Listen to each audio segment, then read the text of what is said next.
Chapter 79.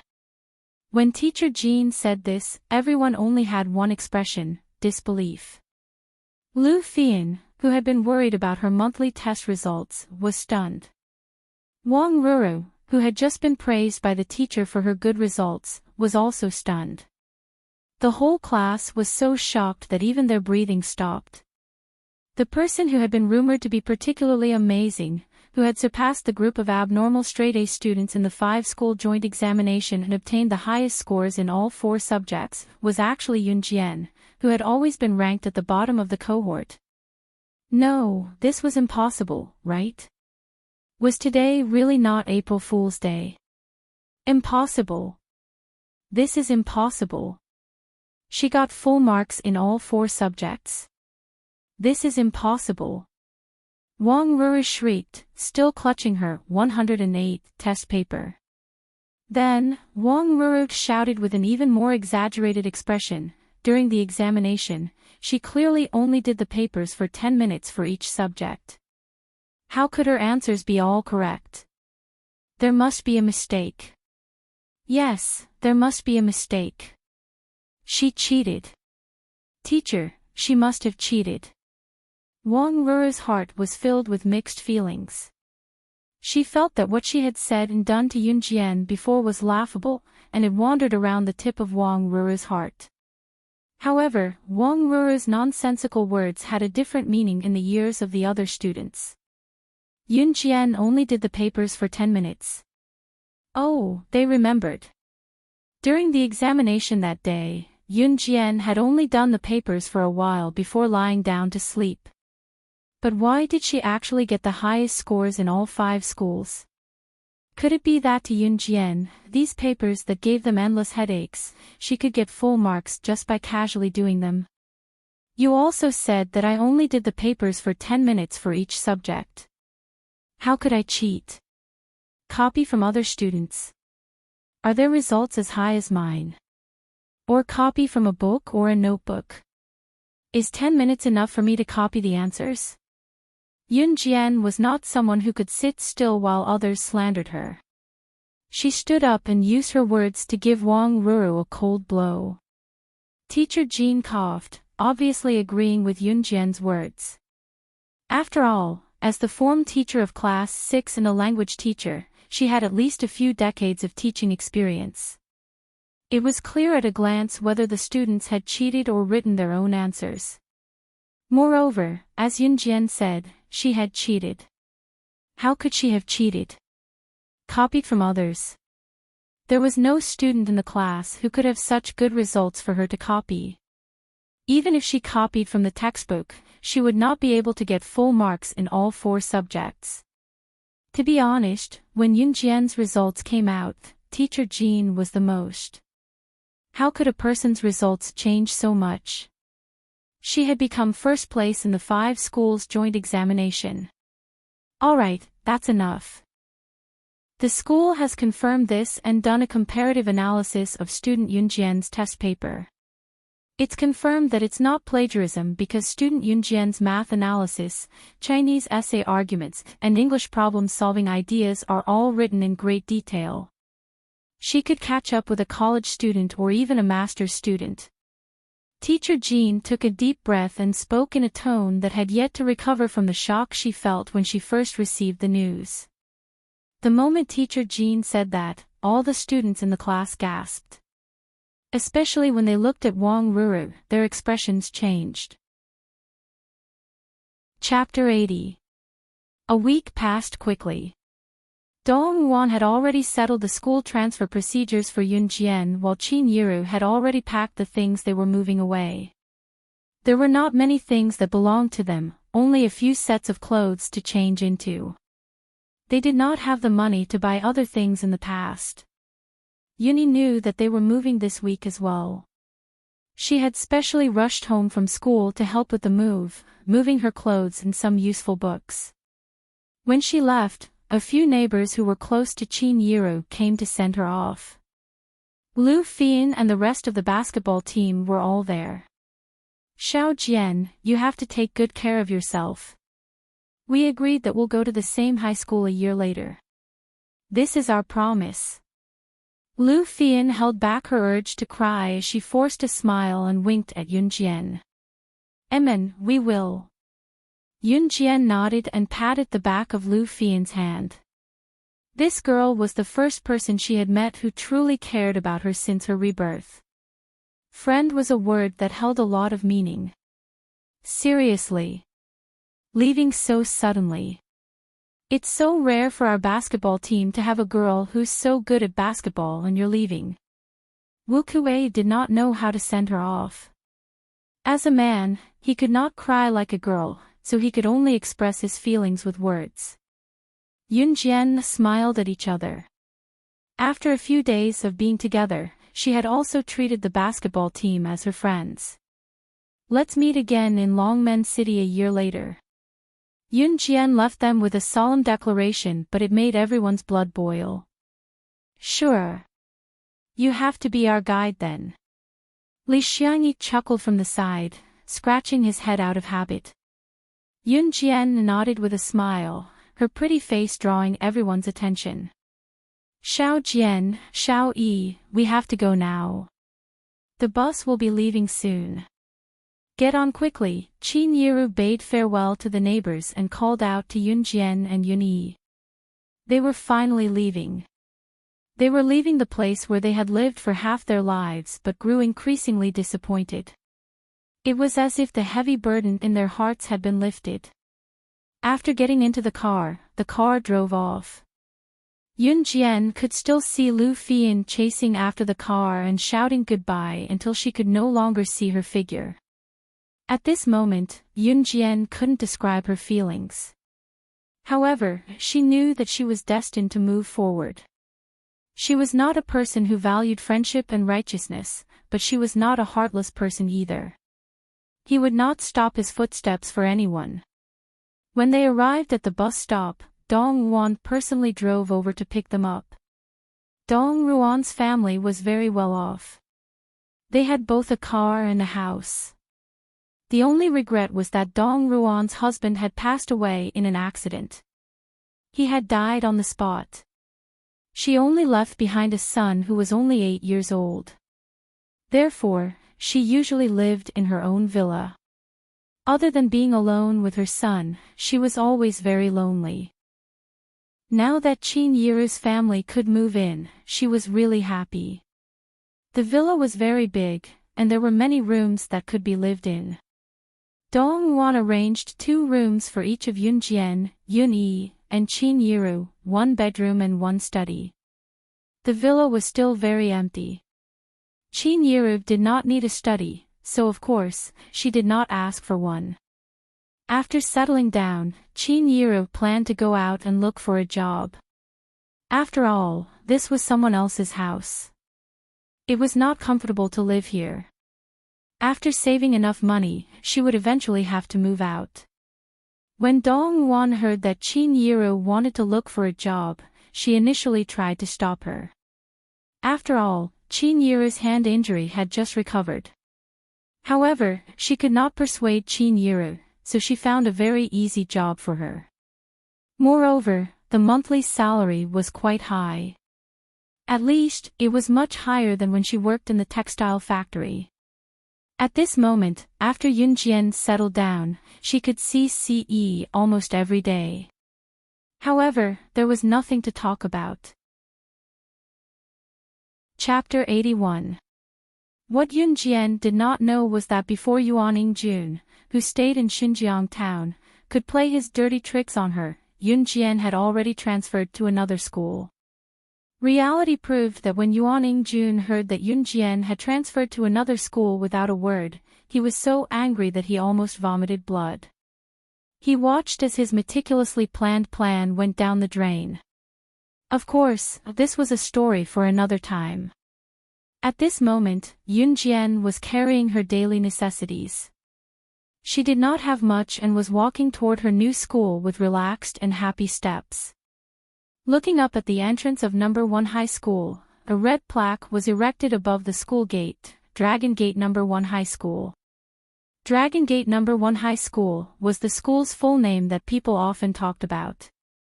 Yunjian was a transfer student and had joined the school midway, so she reported to the principal's office as soon as she arrived at the new school.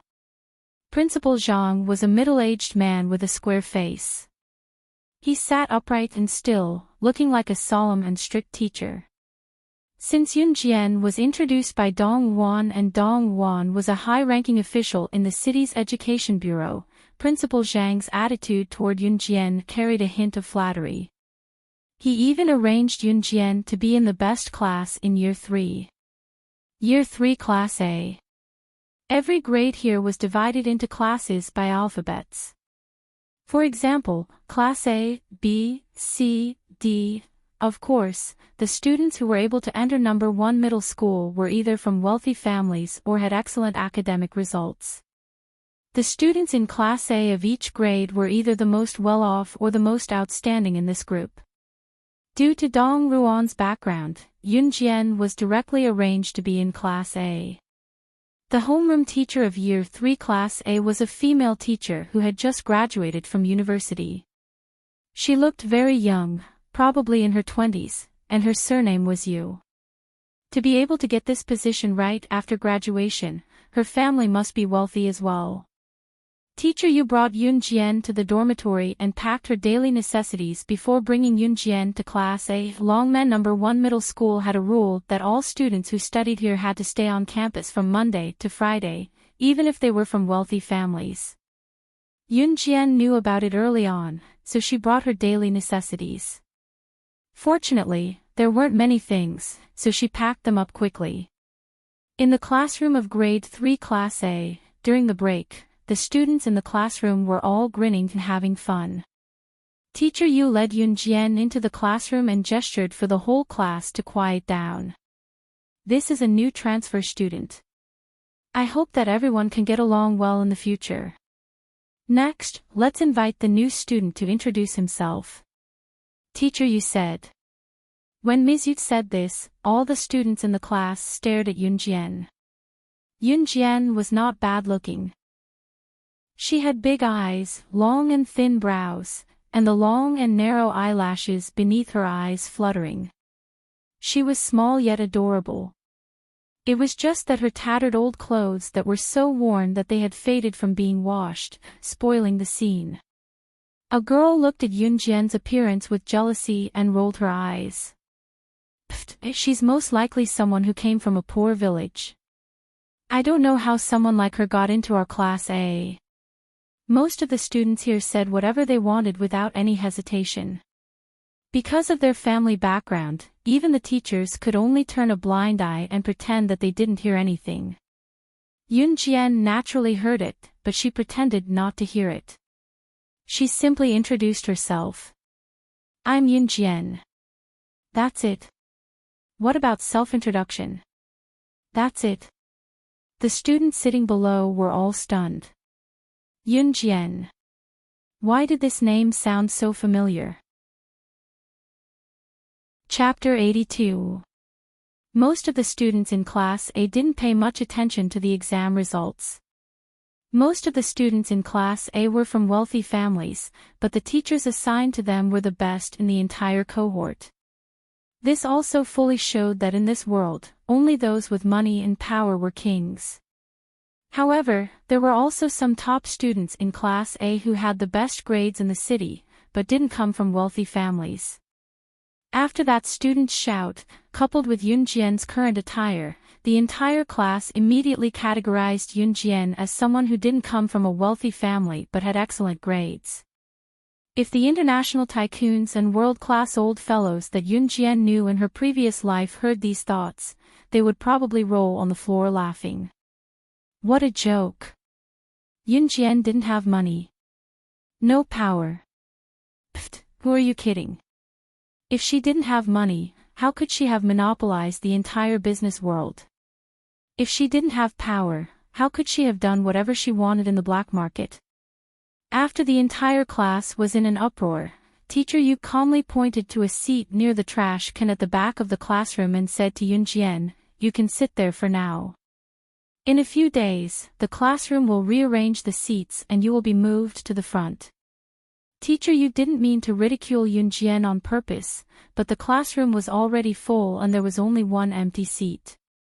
Number 1 middle school was the place where parents in the city racked their brains to send their children to school.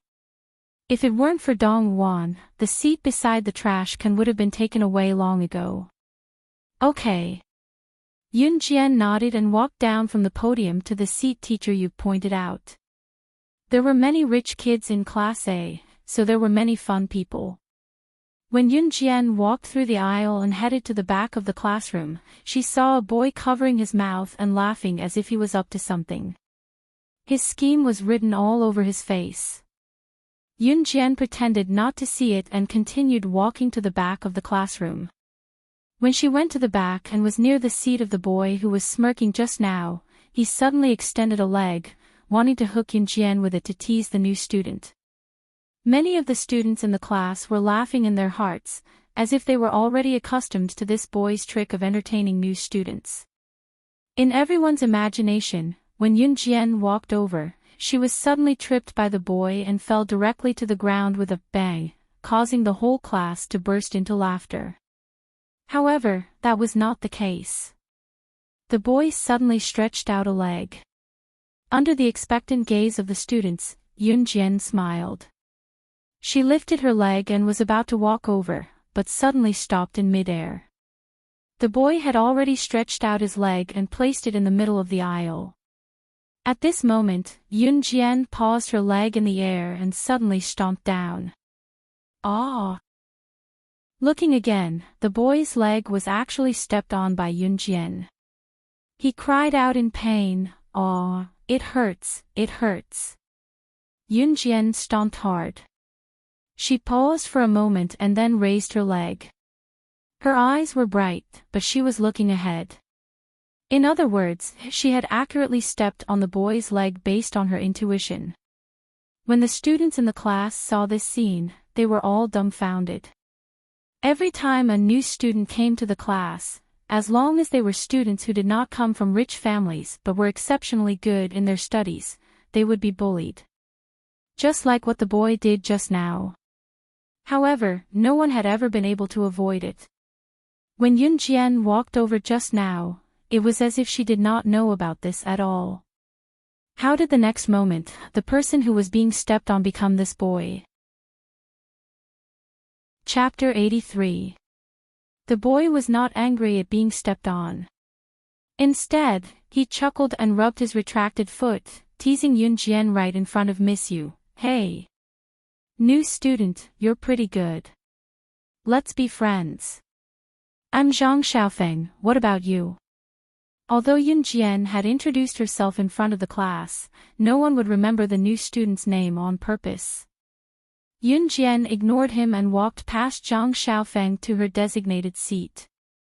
The girls in the class were displeased again. Zhang Xiaofeng was the most handsome boy in EE High. He was handsome and could charm a lot of girls. More importantly, he came from a wealthy family and was said to be the heir of a large corporation in Longmen City, worth tens of millions. Many girls in Class A were Zhang Xiaofeng's admirers. Hence, the girls expressed their displeasure at the newcomer, Yun Jian. Why is this newcomer so smug? She dares to ignore young Master Feng. Does she really think she's some treasure? Who does she think she is? That's right. She doesn't even look at what she's wearing. TSK, those clothes must have been picked up from street stalls.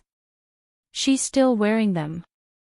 The boys and girls in number 1 middle school came from well-to-do families. Therefore, in school, they always liked to compare who bought which branded clothes or shoes. Yun Jian's attire became another topic of discussion for these girls who already held grudges against her. In spite of it, Yun Jian ignored them and pretended not to hear them. Yun Jian's seat was next to the trash can, so she did not have a desk mate. Just as she was about to take a short nap with her eyes closed, she suddenly felt a touch on her arm. Opening her eyes, she saw a shy and obedient girl sitting in front of her greeting her. "Hi, how are you? I'm Chinsini. Can I be friends with you?" The girl blinked cutely and continued in a familiar tone, I know your name is Yunjian. After hearing my introduction, you don't have to introduce yourself to me again. Chen Xinyi behaved naturally and gracefully. Although she had the aura of someone born in a wealthy family, she didn't ridicule or despise Yunjian because of her clothes like other girls. This made Yunjian have a good impression of Chen Xinyi. She nodded and replied to the cute girl, yes. Since you've agreed, then we're friends from now on. You can't go back on your word. Chen Xinyi smiled sweetly and made a face at Yunjian, with a hint of mischief in it. However, as soon as Chen Xinyi finished her last sentence, the bell rang. Chen Xinyi chuckled and curled her lips. It's time for class. Let's go to the cafeteria for lunch. The next class was an English quiz. To put it bluntly, it was an exam, so the third and fourth classes were held together. After the two classes, it was lunchtime. Number 1 middle school's cafeteria paid by swiping a card. After charging money into the card was swiped after ordering. Lunchtime was 1.5 hours long, so it was enough for the students to line up and eat. Before Yunjian could apply for her meal card, Chen Xinyi held her arm and generously asked her to pay with her own card first. The school cafeteria did not accept cash. After getting their food and sitting at the dining table in the large cafeteria, Chen Xinyi could not help asking Yunjian, even addressing her affectionately, Jian, which school did you go to before? She took a bite of her food as she spoke. Hearing Chen Xinyi call her Jian, Yunjian was surprised. It was a weird form of address, but she did not think much of it. Yunjian was not repulsed by Chen Xinyi's enthusiasm. That was why she did not reject Chen Xinyi when she took the initiative to hold her arm. Xinjiang Town High School. Yunjian took a big bite of meat and replied as she chewed. She was a little thin and frail, so it was easy for her to fight with normal people. However, if she were to encounter high-level assassins and secret agents in her past life, she would be lacking in stamina. She had to nourish herself well to keep up with her physique. Wow, it must be fun. Chen Xinyi did not mean anything bad. She was just being childish. Across the 4-seater table where they were sitting, a handsome boy with a smile took his seat opposite Yunjian with a plate of rice. Looking up, it was Zhang Xiaofeng. It was obvious that Zhang Xiaofeng's appearance had attracted the attention and screams of the girls around the cafeteria. Hey, new student, I know now. You're Yunjian, right? Ha! Zhang Xiaofeng said to Yunjian with his signature smile. He then scanned the surroundings and went to Yunjian to ask softly, what's your name? Chapter 84. Once Zhang Xiaofeng said that, Yunjian looked up at him and went back to eating without replying. Zhang Xiaofeng panicked and turned to Chen Xinyi who was giggling. Hey, Xinyi, put in a good word for me. It looked like Zhang Xiaofeng and Chen Xinyi were old acquaintances and had a close relationship. Ha ha. Chen Xinyi chuckled with a hand over her mouth and turned to Yunjian. Jian, don't teach him. He's bad. Zhang Xiaofeng and Chen Xinyi were actually cousins and had been bickering since they were young. As Zhang Xiaofeng was a few months older than Chen Xinyi and had a playful personality, he usually liked to bully Chen Xinyi. Hence, Chen Xinyi took the opportunity to get revenge on Zhang Xiaofeng in front of Yunjian. Go away.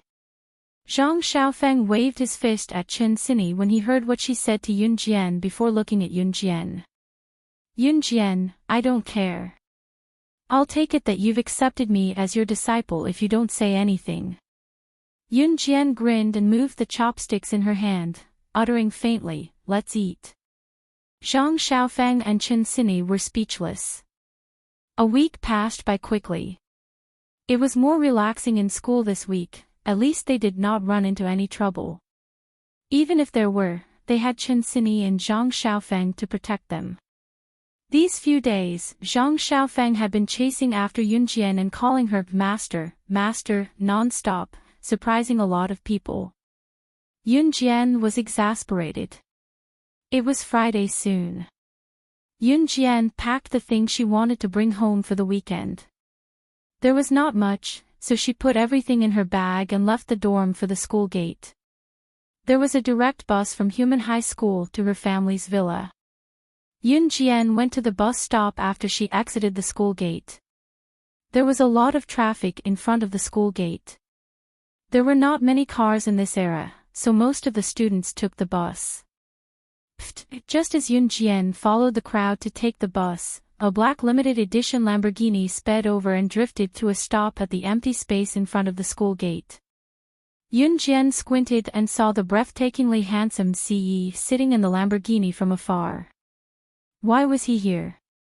Yunjian squinted, wondering why this person who had nothing to do with her was here. Just as she thought about it, the girls at the school gate screamed. "Oh my God, who is that? He's so handsome. How can there be such a handsome person in this world? Oh my God, I'm not dreaming, am I? Is he here to pick someone up? Is it his girlfriend? Wow, I'm so jealous. His girlfriend must be a beautiful and rich girl." Although cars were rare in this era, most of the students in No. 1 high school had their own cars. So it was not surprising that a car appeared at the school gate.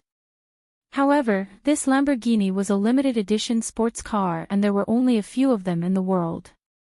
Even if they did not know how expensive this car was, they could tell how valuable it was. Everyone was panicking. Everyone held their breaths and looked at CE, not daring to breathe loudly.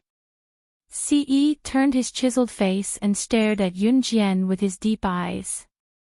He pursed his thin lips and said, "Get in." Who got in? Everyone looked around for the person. Chapter 85. This was Yunjian's third time seeing CE. The first 2 times, they had only seen each other, but they hadn't even spoken to each other. What Yunjian didn't understand was why he had come to pick her up when they clearly didn't have any interactions at all. However, Yunjian had never been a talkative person. As a special agent in her previous life, she had to remember one thing: the less you know, the longer you live. Don't ask questions that you shouldn't ask. She wasn't pretentious as she walked over to the Lamborghini's front passenger seat and got in.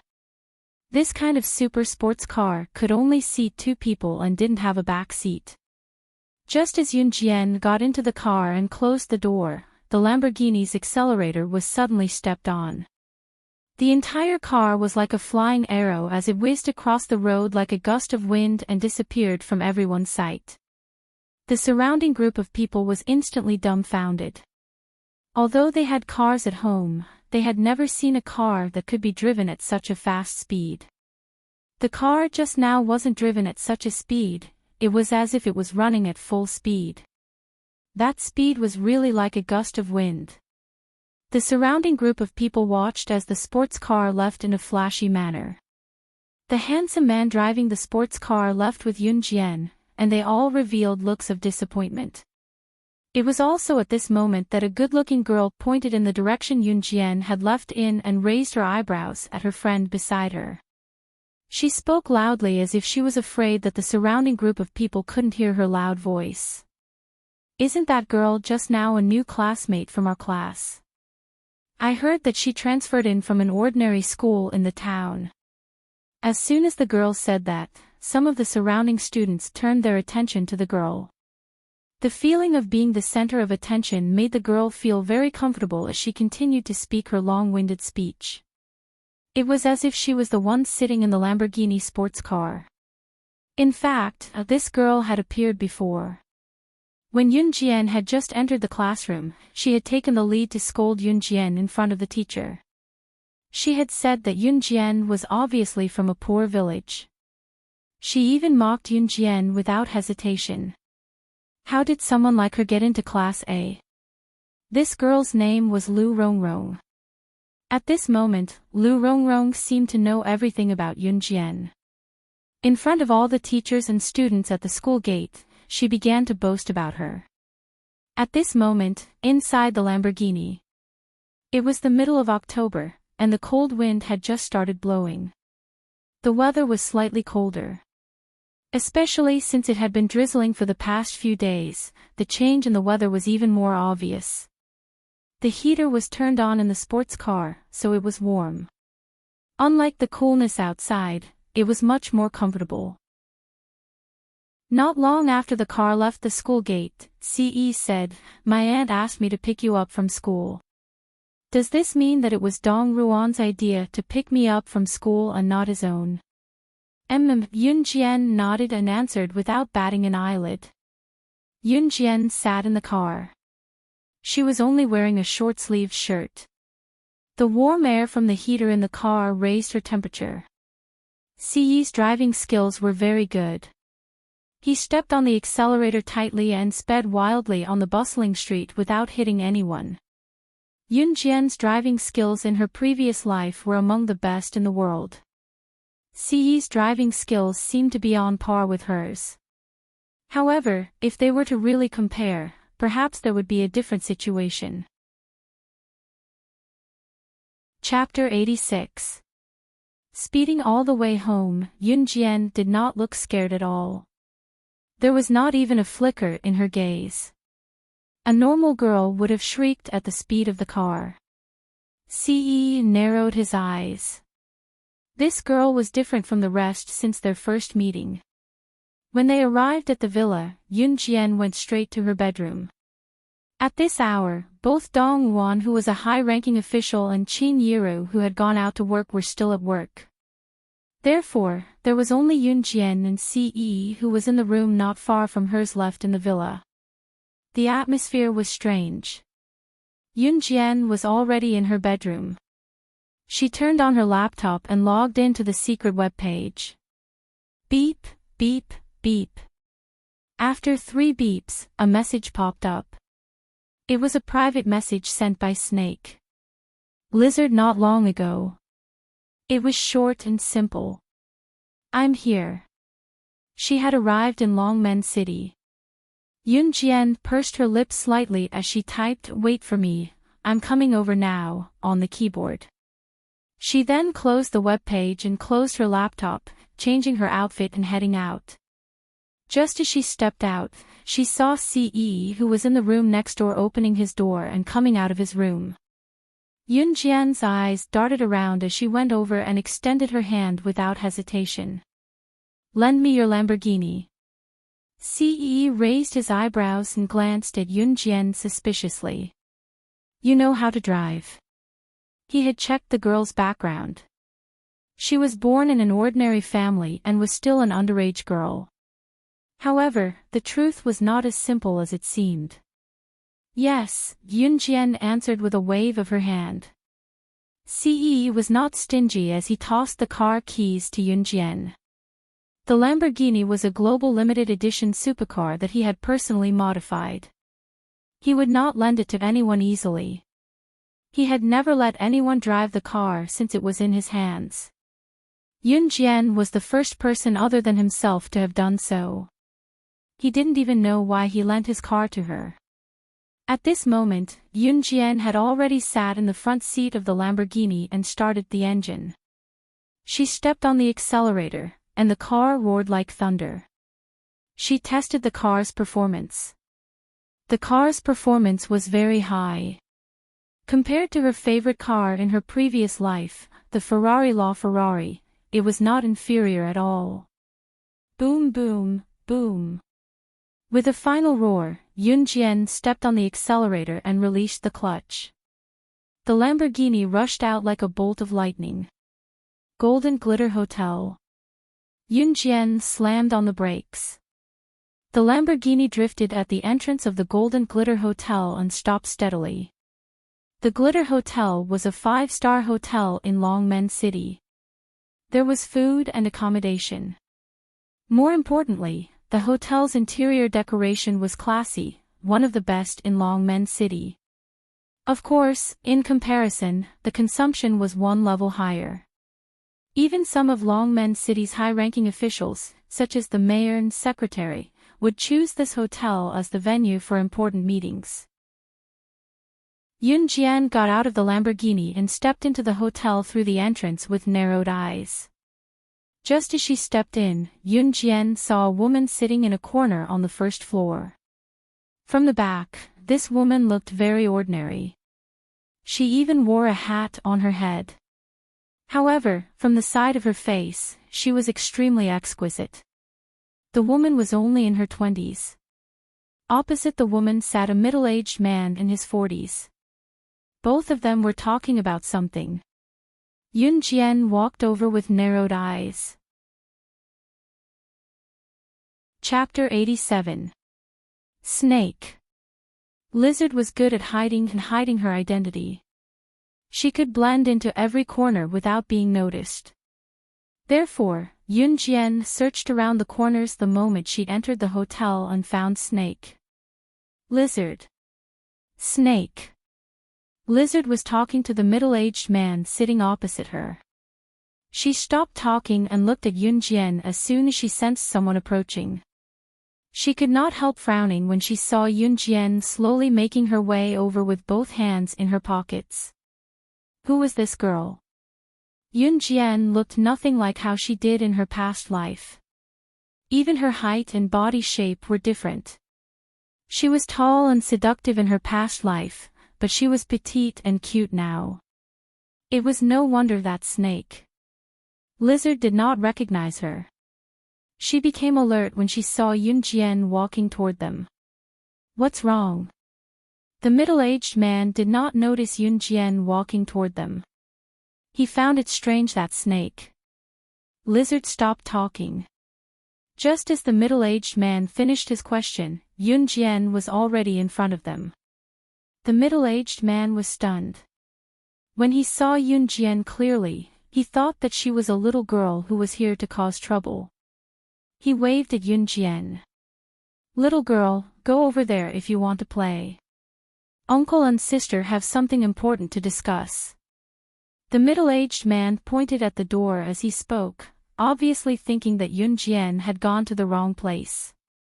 Yun Jian ignored the middle-aged man's explanation. She looked at Snake.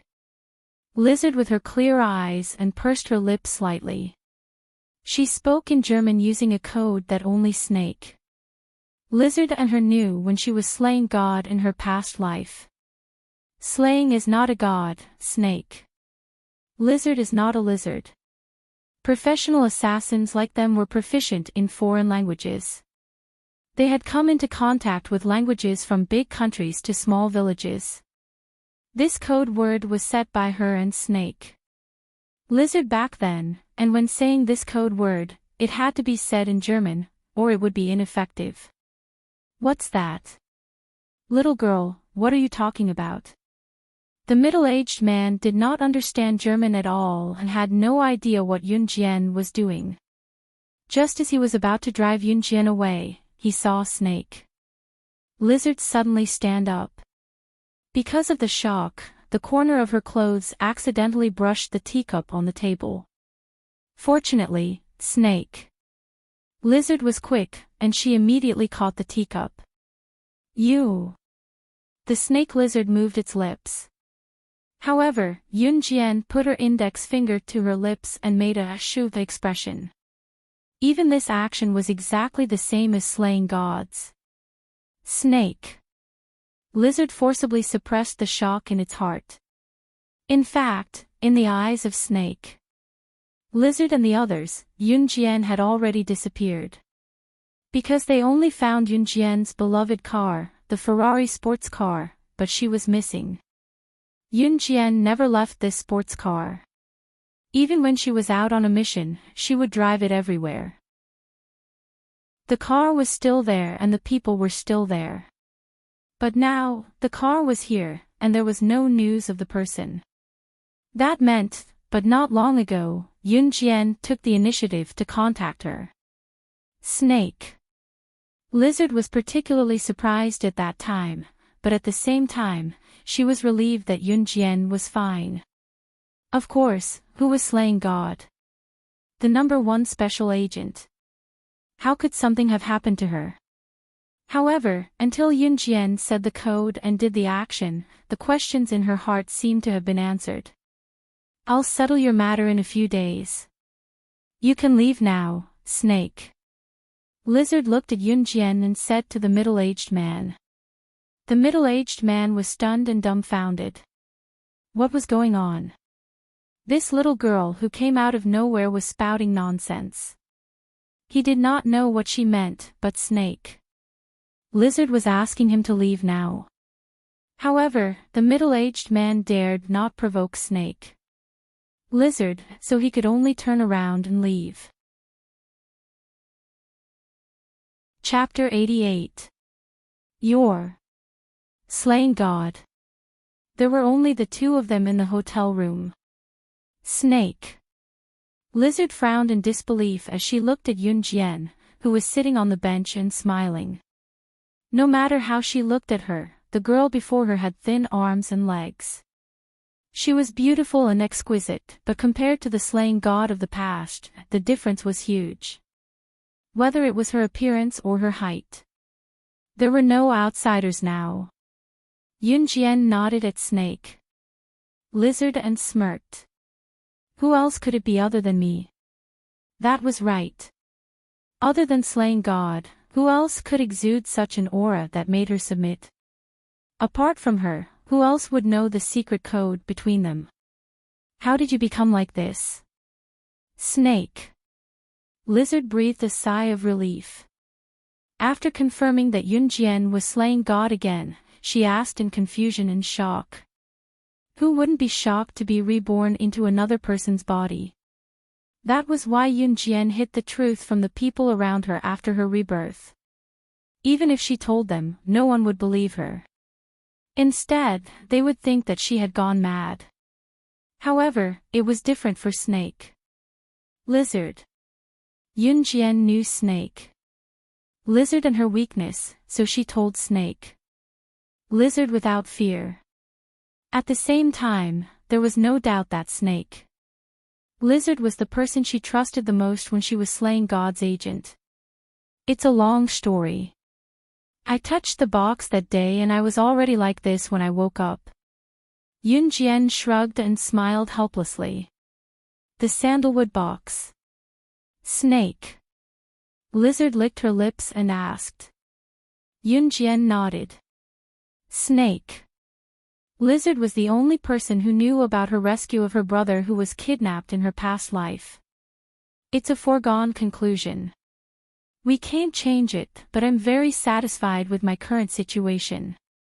Yun Jian changed the topic and smiled shyly. She was glad that she had the family she had always longed for after her rebirth. Yun Jian then asked Snake.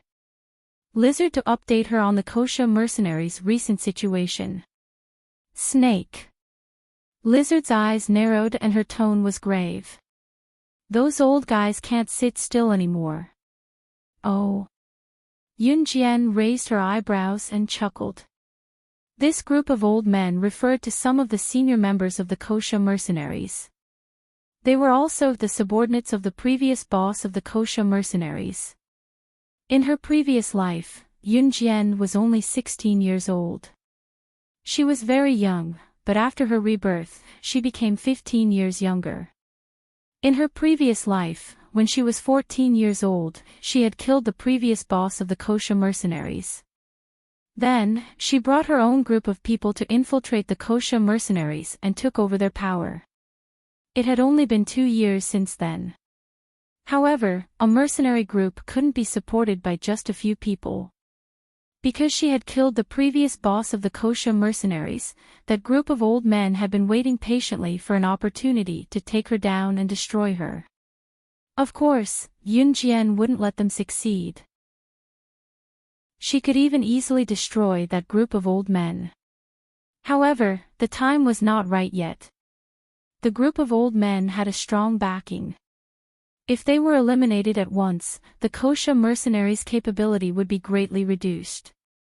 If that happened, it would be extremely disadvantageous for the Kosha mercenaries if other assassin mercenary organizations took advantage of the situation.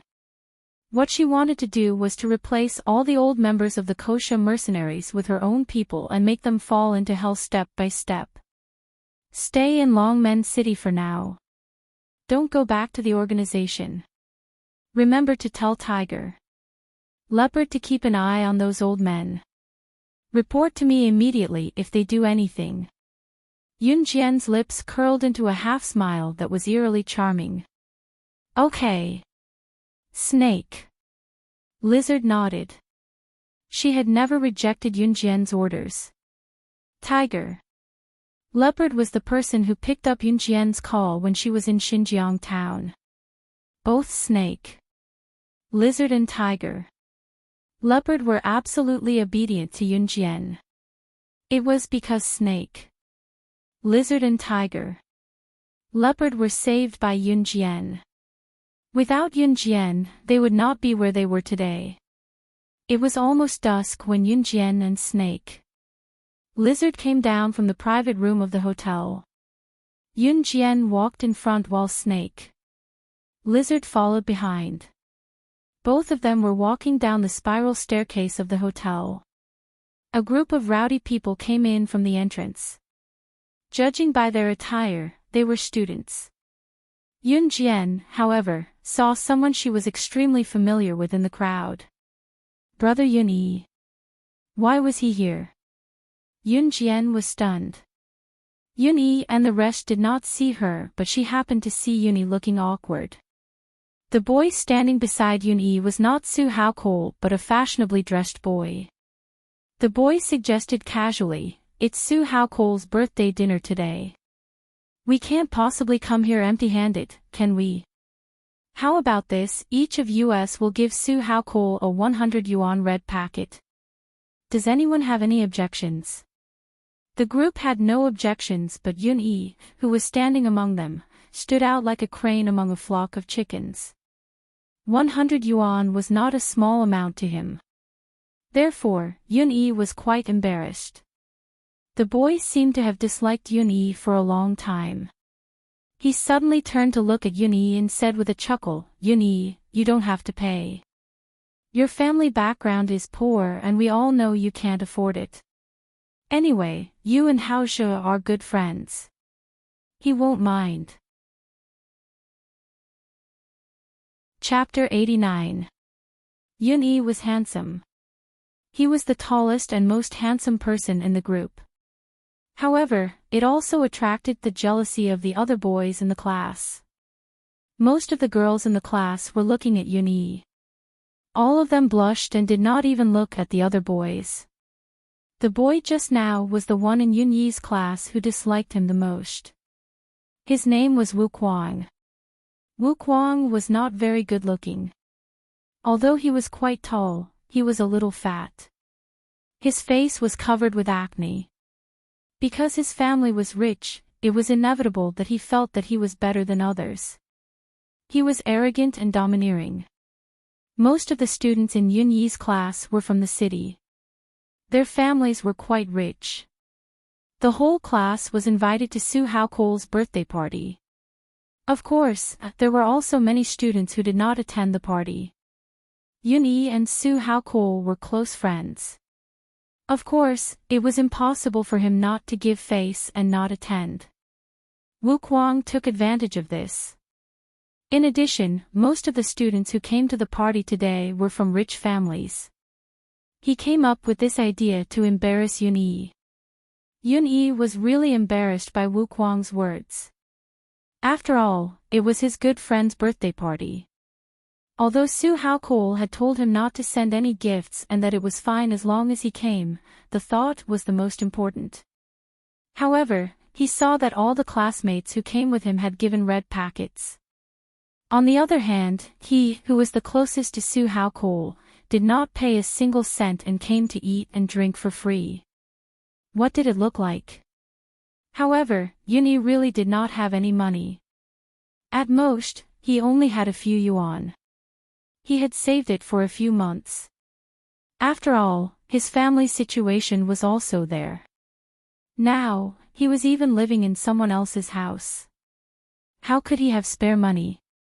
Wu Kuang snickered in his heart. He was waiting to see Yun Yi's embarrassed face. Brother. At this moment, a beautiful and crisp voice came in time. The voice was crisp and pleasant like the sound of nature. A girl about 15 years old walked down the spiral stairs. This girl was wearing ordinary clothes, and behind her was a woman wearing a hat. However, what made people's eyes light up was the girl's beautiful and delicate little face. Yun Jian walked over and stood beside Yun Yi. She ignored the others and smiled at Yun Yi. Brother. Why are you here? Xiao Jian. Yun Yi was taken aback. She wanted to ask Yun Jian the same question, but she was one step ahead of her. It's Shi's birthday today. He's treating everyone to a banquet here. Our classmates are all here to celebrate his birthday. Yun Yi's awkwardness eased a little when she saw her younger sister. He even felt that as long as his sister was around, there was nothing that couldn't be done. Oh. Yun Jian pretended to understand what was going on. She nodded and then burst into a bright smile.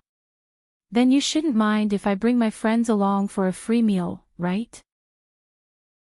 As she spoke, Yun Jian shifted to the side and revealed Snake. Lizard as well. The others could not help rolling their eyes inwardly when they heard Yun Jian. They had seen shameless people, but they had never seen someone as shameless as her, coming up to ask for a free meal. Yun Yi, who had never seen Snake Lizard before, was surprised and looked at Yun Jian. Xiao Jian, she's my friend, Yun Jian answered with half-squinted eyes. Yun Yi, this is your younger sister.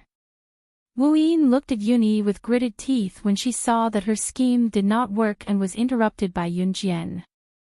Wu Yin did not wait for Yun Yi to admit that Yun Jian was her younger sister and said eagerly, Yun Yi, your sister's bringing her friends to the gathering too. That's not very nice, is it? Su Haokul is treating our classmates to a meal out of kindness. We'll forget about your share, but if there are 2 more people. The meaning behind her words was self-evident. Chapter 90. Sure enough, as soon as Wu Yin finished speaking, not only Yun Yi, but also some of the classmates around them could hear Wu Yin's strong hostility towards Yun Yi. They all showed a trace of embarrassment. Wu Yin did not give up. He smiled evilly and did not feel that he had just said anything overboard. Instead, he added fuel to the fire and said to Yun Yi in a charitable tone, forget it, forget it. I think Yun Yi, I'll pay for your red packets. As he spoke, Wu Yin took out a leather wallet from his trouser pocket and took out 3 red Grandpa Mao notes from the wallet. When he did this, he deliberately paid attention to the gazes of the group of people around him. He put on airs as if he was superior to others. Wow, Wu Yin, is the wallet in your hand made of real leather? It's so cool. This style hasn't been sold in the market yet. At this time, a boy in the group with big glasses sighed. The boy's words made Wu Yin even more proud. Wu Yin held the 3 cute Grandpa Mao notes in his hand. He was not in a hurry to use it to humiliate Yun Yi. Instead, he boasted even more. Now, the way he looked at others changed. This wallet was a birthday gift from my uncle this year. It was imported from France.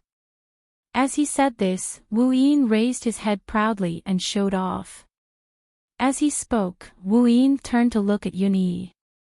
He looked at him with a charitable gaze and handed the 3 Grandpa Mao notes to Yun Yi. Take it. You don't have to return it. His tone was very domineering. It was as if the 300 yuan was nothing in his eyes. He used it to highlight his family's strong foundation. Yun Yi clenched his fist. Seeing Wu Yin humiliate him like this, he almost raised his fist and punched him. But he held back. Take the money back. We don't need it. Yunyi gritted his teeth. Their family was poor, but even if they were poor with dignity. Hey, Yunyi. I was kind enough to help you out. Why don't you appreciate it? Wu Yin pursed his lips and even accused Yunyi, saying that he was ungrateful. Yunyi's face darkened. Yun Jian saw her brother being bullied by Wu Yin. Naturally, she would not sit by and do nothing. Snake. Lizard, who was standing behind Yun Jian, finally understood the whole story. She remained silent and waited for Yun Jian's instructions. You want to give a red packet if you stay for dinner, right? Yun Jian blinked, replacing Yunyi, Wu Yin. Everyone is prepared to give it to you. You can't just give it to the white sheep empty-handed, right? Little girl, your brother hasn't accepted my goodwill yet. Why don't you hold on to this money for him? Wu Chang waved the 3 red banknotes in his hand and told Yun Jian boastfully. To Wu Qiao, he only had one goal, to embarrass Yunyi. The rest of the process was not important. It was apparent that Wu Qiao had thought of her as a girl who came from a poor family and was greedy for money. Of course we want to give a red packet. Yun Jian smiled at Wu Yin, revealing a row of neat white teeth. Wu Yin thought that Yun Jian had taken the bait. He quickly handed the 300 yuan used to humiliate Yunyi to Yun Jian. At the same time, he looked at Yunyi with disdain. Then take it quickly. He subconsciously thought that Yunyi's family did not have the financial means to take out 300 yuan at once. Yun Jian suddenly stopped smiling. Her expression suddenly became cold. She turned her head slightly, not looking at Wu Yin and the others' expressions. She turned her head to look at Snake. Lizard's bag, then turned her head to look at Wu Yin and the others. How can a red packet of 100 yuan be enough? Shouldn't you at least give 1,000 yuan? As she spoke, Yun Jian called Snake. Lizard. Lizard. Snake. Lizard had been by Yun Jian's side for so long, how could she not know what Yun Jian meant? Snake. Lizard obeyed and opened her bag, taking out 3 stacks of red 100 yuan notes. Snake. Lizard had the habit of keeping cash in her bag. Yun Jian was naturally aware of this. Seeing everyone's shocked and frightened expressions, and then thinking of her brother's awkward face when he was bullied and did not know how to fight back, Yun Jian could no longer hold back. Even if she could not tell Qin Yiru the truth, she had to let her brother know something. Yun Jian looked at Wu Yin, who was holding the 300 yuan notes in shock, and sneered, 1,000 each, no need to return. Chapter 91. 3 thick stacks of red notes meant 30,000 yuan. Moreover, the money came from Snake. Lizard's purse. In other words, Snake. Lizard's purse was filled to the brim with cash. Prices were low in this day and age. It was already impressive for a student like Wu Qiao to be able to fork out 100 yuan. At the very least, the parents of these students were high-ranking officials or entrepreneurs. They could fork out 100 yuan, but 1,000 yuan was not a small sum. 1,000 yuan was enough for a normal family to live for a long time. Therefore, everyone present was dumbfounded when they saw the scene just now, their eyes nearly falling out of their sockets. Yunyi was poor, so was his younger sister. Why would his sister's friend have so much money in her purse? More importantly, why had Snake? Lizard obeyed Yun Jian's command just like that. Xiao Jian, you. Yunyi's eyes widened as she stared at Yun Jian and Snake. Lizard behind her in disbelief. His younger sister was getting more mysterious. Mysterious skills, mysterious friends. Why was it that he could not see through her anymore?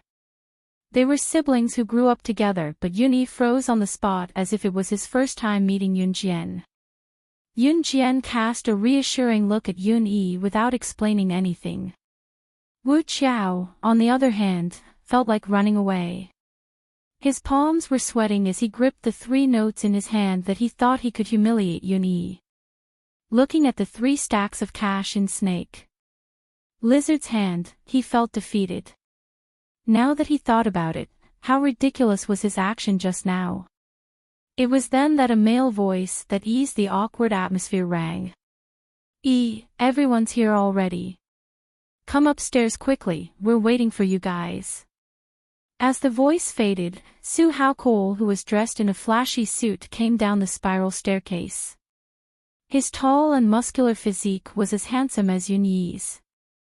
Su Haokol was stunned when he saw Yun Jian before he ran to Yun Jian under everyone's surprised gazes and looked at her with admiration. Yun Yi, Mimi, you're here too. Come, take a seat. I'm so happy that you're here for my birthday celebration today. Su Hao's actions caused everyone present to be even more shocked. This girl was valued by Su Haokol now. Combined with the scene just now, it seemed that this girl was not simple at all. Yun Yi's younger sister was not simple, not ordinary. Yun Jian smiled at Su Haokol and returned to her usual demeanor. Then, she pointed at the 3 stacks of bills in Su Haokol's hands and said, "This money is the red packet that everyone prepared for you." She really dared to give it to him. That was a total of 30,000 yuan. The group of people thought that Yun Jian wanted to avenge her brother, so she took out 30,000 yuan. However, they did not expect that she really intended to give it to him. 30,000 yuan, this was not a joke. This. Su Haokol glanced at it and was shocked. Take it. Yun Jian winked at Su Haokol and said. Su Haokol, who did not understand the situation, really thought that it was a red packet from his classmates. He thought that his classmates were really generous this time, so he accepted the red packets without any embarrassment. At this moment, Wu Kuang's expression was the ugliest. After all, he was the one who suggested this. The classmates present were not short of money. Even if they really had to give 1,000 yuan, although it was a little too much, it would still give them face. Chapter 92. Yun Yi's lips moved as if he wanted to say something, but he stopped himself. In the end, Su Haokol gathered everyone on the 2nd floor and seated them at the hotpot table in the VIP private room. There were about a dozen round hotpot tables in the VIP private room and each table could seat about 10 people. It was obvious that Su Haokol had reserved the entire place. Of course, only 2 to 3 hotpot tables were taken after everyone was seated. The remaining tables were used for other purposes. Yun Jian was sitting on the left of her brother, Yun Yi, while Snake Lizard was on her right. Su Haokol was sitting beside Yun Yi. All 4 of them were seated close to each other at the same table. The dishes are ordered. I've told the waiter that our table will be served first. My dad's business friends will be here later. Don't be shy then, we can talk among ourselves. Su Haokol spoke to his rowdy classmates after he sat down. To outsiders, Su Haokol's family was rich and powerful, and his father was a businessman. However, Yun Jian knew that Su Haokol was the son of Longmen City's top mafia boss. As for the friends of my father's business that he mentioned, he was probably referring to the people in that circle. Su Haokol's father was obviously using his son's birthday party as an excuse to invite his peers or people who were useful to him to the gathering and build a better relationship with these people. After all, if a gang wanted to survive, they needed to develop over a long period of time. They couldn't just rely on themselves. They could not rely on themselves alone, especially when important matters were involved, such as a large-scale mafia fight. Even the police officers in the police station had to build a good relationship with them. Otherwise, if someone in the mafia killed someone or there was a mafia fight, the police officers were not idiots. How could they not do anything when they knew about it and let the mafia do whatever they wanted? Yun-yi was also aware of his good friend's identity, but he chose to keep quiet. From the moment he and Su Haokol became brothers, they would not taunt each other because of each other's identity. After a while, the dishes were served. The waiter served the dishes one by one, and the group of people ate happily. After all, eating at the Golden Sparkle Hotel was very expensive. Even if most of the people present had a good foundation, it was impossible for them to eat here often. Otherwise, wouldn't he be broke from eating? Yun Jian sat in her seat and picked the big and fat meat to eat. Her stamina couldn't keep up, so she had to eat more energy. Simply running wasn't enough strength anymore. Slow down, Xiao Jian. No one's fighting with you. Seeing this, Yun-yi smiled handsomely and reached out to wipe off the meat residue on his sister's mouth. Ha ha ha, Mayor Gu, this way please. At this moment, a loud male voice came from the door. Then, a group of middle-aged men in their 30s and 40s walked into the room. Standing at the very front were two middle-aged men dressed in formal attire. The people who came in later also greeted them politely. This group of people didn't look ordinary. They obviously treated today as a gathering to make connections and expand their influence. The greeting of Mayor Gu attracted everyone's attention. Mayor Gu. Wasn't that Longmen City's mayor? Such a big shot was here too.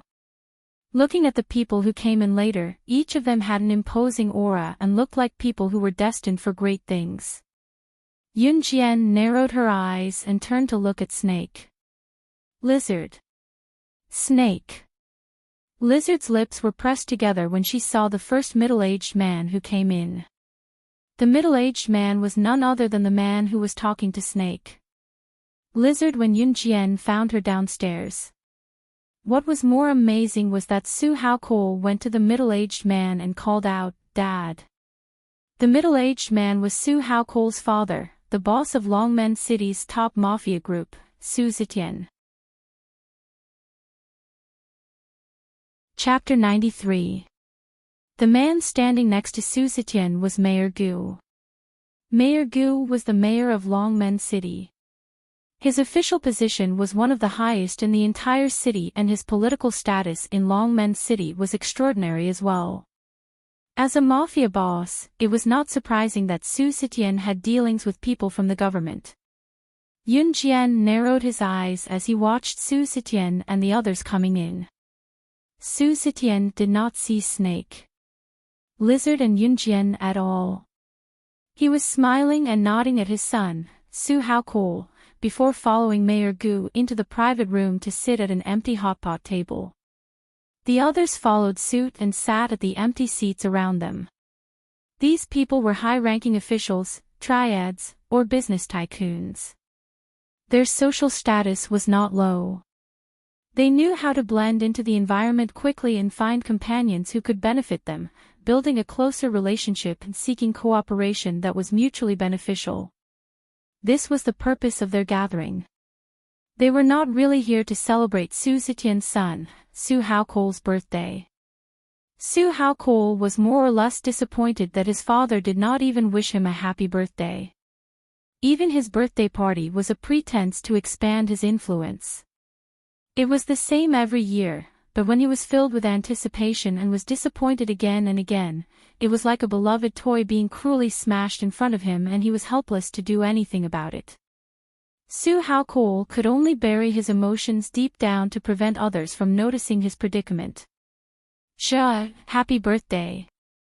It was at this juncture that Yun-yi seemed to have noticed Su Haokol's mournful gaze. He placed his slender hand on Su Haokol's broad shoulder to comfort Su Haokol. Happy birthday. With Yun-yi taking the lead, everyone present congratulated Su Haokol after hearing it. Su Haokol pursed his thin lips. His voice became a little hoarse, and the gratitude in his eyes was genuine. Thank you, everyone, all right. We're all old classmates. There's no need to thank me. It's what I should do. Someone mumbled. His words moved Su Haokol even more.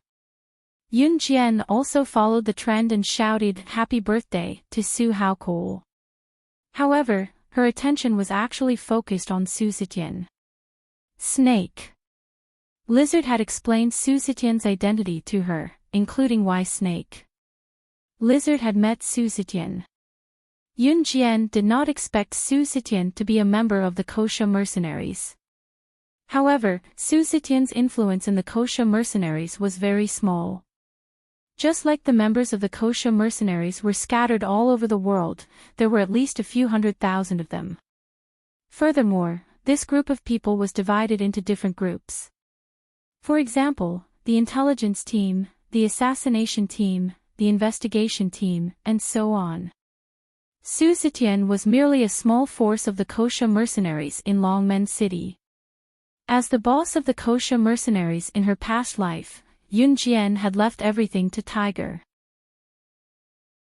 Leopard and Snake. Lizard to manage. It was only natural that she did not know of Su Zetian's existence. Although Su Zetian was a member of the Kosha mercenaries, if he wanted to meet Yun Jian, it would be like an ordinary person meeting the country's president in her past life. Who knew that Yun Jian would end up in Longmen City after going around in circles one day? The wine glass in Su Zetian's hand that was sitting not far away suddenly fell to the ground with a bang and shattered into pieces. His calm demeanor when he was conversing with Mayor Gu crumbled instantly. It was because Su Zetian had just looked up when he saw Snake. Lizard. Terrified, he abandoned Mayor Gu and walked over to her under everyone's gaze. Everyone was shocked that Su Zetian would abandon the influential Mayor Gu and walk over to a woman. What was he doing? Su Zetian asked Snake. Lizard carefully, you're here too. Why didn't you say anything? Do you want to sit over there? Who was this woman? How could she be more dignified than Mayor Gu? Everyone was shocked, including Mayor Gu himself. Snake. Lizard then turned to look at Yun Jian, waiting for Yun Jian's opinion. With that, everyone's gaze was focused on Yun Jian. Chapter 94. I'll sit with my brother. Yun Jian did not look up. Wiping her mouth, she smiled faintly and stuffed another mouthful of fatty meat into her mouth. Snake. Lizard turned to look at Su Zetian when she heard Yun Jian. You don't have to mind us. It was only then that Su Zetian noticed Yun Jian. Yun Jian had her hair tied in a high ponytail. Although she was dressed plainly, she exuded the aura of a ruler. Was this not the girl he met downstairs not long ago? He thought she had gone to the wrong place and asked her to stay away. What was the situation now though? Snake. Lizard was a high-ranking member of the Kosha mercenaries. Su Zetian had no right to know her exact position. He only knew that Snake. Lizard held an extraordinary position in the Kosha mercenaries. Even so, Su Zetian could only admire Snake. Lizard's status. Now, even someone like Snake. Lizard had to lower her head in front of Yun Jian. Who was this little girl? If Su Zetian knew that Snake. Lizard was the highest-ranking member of the Kosha mercenaries, his legs would have turned to jelly from shock. If he knew that the seemingly harmless Yun Jian was the biggest boss of the Kosha mercenaries, he would have fainted and been sent to the hospital. However, Su Zetian did not know. Such was the way of the world. Su Zetian was the boss of the top mafia group in Longmen City, a big shot who could do anything he wanted. However, he did not even know who the biggest boss of the Kosha mercenaries was. All right. Su Zetian could only wipe his slippery lips and bow to Yun Jian and Snake. Lizard before he slowly walked back to Mayor Gu, his body tense. Wow, Yun-yi, your sister's friend knows Su Haokol's father. Once Su Zetian left, a girl sitting at the same table asked Yun-yi with a surprised gaze, obviously trying to strike up a conversation with Yun-yi. Yun-yi was very popular in the class, especially the girls. They all liked her. Moreover, Yun-yi was a sincere and gentle person. I don't know, Yun-yi awkwardly glanced at Yun-jian and Snake. Lizard, trying to change the topic. He wanted to know why Xiao Jian's friend knew Zhi's father too. Others might not know, but Yun-yi knew very well that Su Haokol's father was not a model businessman, but a mafia boss. Xiao Jian's friend knew the mafia boss, and most importantly, the boss was respectful toward her. Even when he was chatting with a big shot like Mayor Gu, he could actually abandon it and come over to greet him first. At the moment, Yun Jian, who was the source of everyone's suspicion, was sitting in her seat and devouring the plate of meat in front of her. Burp. Just as everyone stared at Yun Jian eagerly, hoping to hear some explanation from Yun Jian burped out of the blue. I'm full. Yun Jian rubbed her tummy and returned a sweet smile to the group. The smiles on everyone's faces instantly stiffened. There was no doubt that a wave of shock washed over them. Was there no explanation? After a hearty meal and dinner, the sky was already dark and gloomy. No one was in a hurry to go home. Su Haokol suggested with a chuckle, "Why don't we go play at the new arcade for a while? I heard that there's a new gun simulation game there. It looks just like a real gun." As he spoke, Su Haokol turned to look at Yun Jian. Chapter 95. Sister Yun-yi, you should come too. Su Haokol suddenly stuck his head in front of Yun Jian and said with a cheeky smile. Yun-yi shifted his gaze to his sister as well. That day, when Yun Jian killed the sniper, it scared him to death, but it was also a scene that he could not forget for a long time. Brother, are you going? Yun Jian asked Yun-yi. Su Haokol suddenly hugged Yun-yi's shoulder and rushed to speak for Yun-yi. Of course Yi is going. I'll go. Yun Jian did not hesitate this time and said directly. Su Haokol smiled. The reason why he suggested to experience the simulation game was because of Yun Jian. The way Yun Jian killed the sniper that day was simply the rhythm of a sharpshooter. Otherwise, he would not go to the arcade to experience the simulation game guns. After all, Su Haokol was someone who had a real gun. The simulation game guns were really not good enough. Other than Yun Jian and the others who wanted to go, Yun-yi's classmates chose to go home, especially Wu Bin. He had suffered in the hands of Yun Jian and had long wanted to leave. After waiting for a long time to finish eating, he ran away early in the morning with his tail between his legs. Snake. Lizard did not plan to go to the children's playground, so Yun Jian threw the keys to the Lamborghini that she borrowed from Ce to her and asked her to drive the car away first and come back tomorrow to pick it up. Snake. Lizard responded, took the keys, and turned to leave. After the group of people who left, there were more than a dozen people left. A few girls stayed because they wanted to have more contact with Yun-yi and Su Haokol. After all, Yun-yi and Su Haokol were the most handsome guys in school, so there were not many chances to interact with them. Let's walk along the street like this. It's not far from here, just around the corner of 2 streets. Su Haokol said as he pointed at the street ahead. I'm fine with anything. Yun Jian nodded. Just take it as a stroll. Su Haokol chuckled. Thus, the group strolled along the busy street. The city was beautiful at night. The area where Yun Jian was at was covered in neon lights, and there were many people coming and going. A night breeze blew. Autumn nights were always chilly.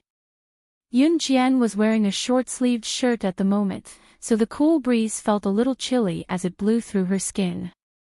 Yun-yi suddenly took off his jacket and draped it over Yun Jian, saying with a smile, Xiao Jian, put it on.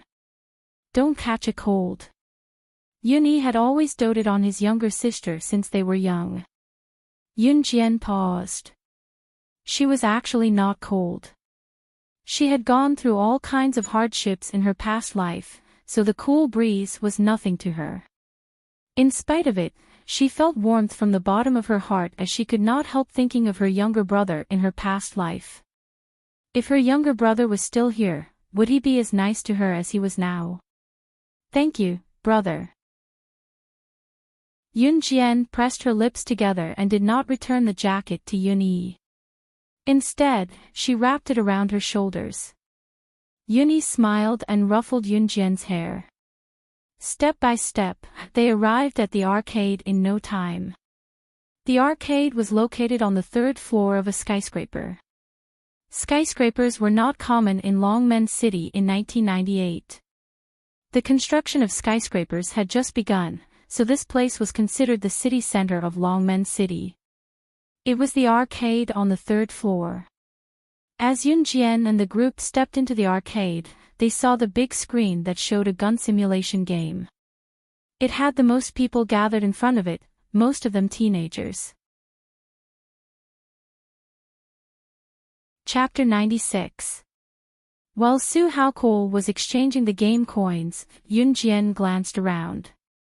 If it wasn't for her brother, Yunyi, coming here, Yunjian wouldn't have come to this place.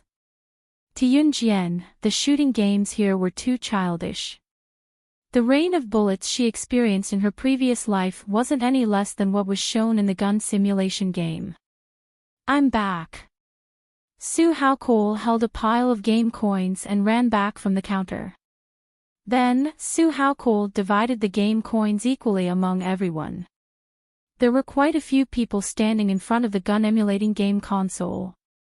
Because this game console was a new simulation game, even the guns were about the same weight as real guns. Although they were shooting at the big screen, the effect was quite similar to a real gun. The students of this era all wanted to try their hand at a gun, so there were a lot of people here to watch the shooting. There were also a lot of people playing this shooting game. Hey! It seems like we have to wait. There are too many people waiting to play the gun simulation game. Su Haokol touched his head and said. Boys were passionate about guns and racing, but girls were different. So in the group, except for Yunjian, the other girls all went to play other games. For example, the claw machine, which was suitable for girls to play. At this time, in front of the gun simulation game, a group of young people shouted, "Wow!" They saw a man in his 20s standing in front of the gun simulation game. The man put away his gun and showed a triumphant smile. This gun game was to shoot at the target on the screen with a gun. Of course, this gun didn't have bullets, but it gave people a visual feeling of hitting the target on the screen. And besides the fact that there were no bullets, whether it was the feel of the gun or the simulation, it was first class. So when this game was released, it attracted a lot of young people who liked to play with guns. Wow, Brother Lei is amazing. No wonder he has touched a real gun. He knocked down 32 targets in 1 minute. A boy standing not far away bragged to the man holding the gun. It was as if he was afraid that people didn't know that this man in his 20s had touched a real gun. Sure enough, when they heard that the man called Brother Lei had touched a real gun, the surrounding people were so surprised that they gasped. Now, Brother Lei was even more proud of himself. This is nothing. You haven't touched a real gun. There is a difference between a real gun and a toy gun. Brother Lei boasted. He was so proud that his nose was almost higher than his eyes. Are you done playing? Can you move aside if you are done? Su Haokol saw that Brother Lei's group had finished playing and didn't move aside, so he went forward and asked. At this moment, Brother Lei, who was still under everyone's admiring gazes, glared at Su Haokol fiercely. Where did you King brat come from? How dare you snatch my game console? Brother Lei clenched his fists and bumped them together. He looked like he was about to fight and showed off. He was very proud. It was as if he was saying, if you say one more word, I will beat you up. Su Haokol opened his mouth. He had only asked one question, but Brother Lei was already angry. Just when he was about to reply, Yun Jian spoke first and directly attacked his back. You only knocked down 32 targets in 1 minute. Your shooting moves are flashy and extremely gaudy. You should move aside. Everyone was stunned. They saw Yun Jian criticizing Brother Lei word by word. Every word she said hit his weak spot. Brother Lei's expression became worse. Chapter 97. Brother Lei's elder brother was a soldier in the army, so he was equipped with a pistol. Brother Lei had touched a real gun before, so he thought he was great. Especially when he was playing this kind of shooting game, he felt that he was already standing at the top, looking down on a group of kids who had never touched a real gun before. It was as if he had taken a big step forward. Moreover, this gun simulation game console had just been released.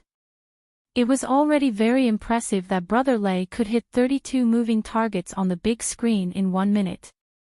This was already the highest record in the history of this gun-playing game. However, just as Brother Lei was proudly bragging to his friends, Yun Jian suddenly interrupted, pointing at the part where he thought he was good, and degrading him to the point that he was worthless. How could Brother Lei take it? He didn't care whether Yun Jian was a girl or not. He shouted back at Yun Jian, where did you King brats come from? Do you know who I am? How dare you fight with me for the game?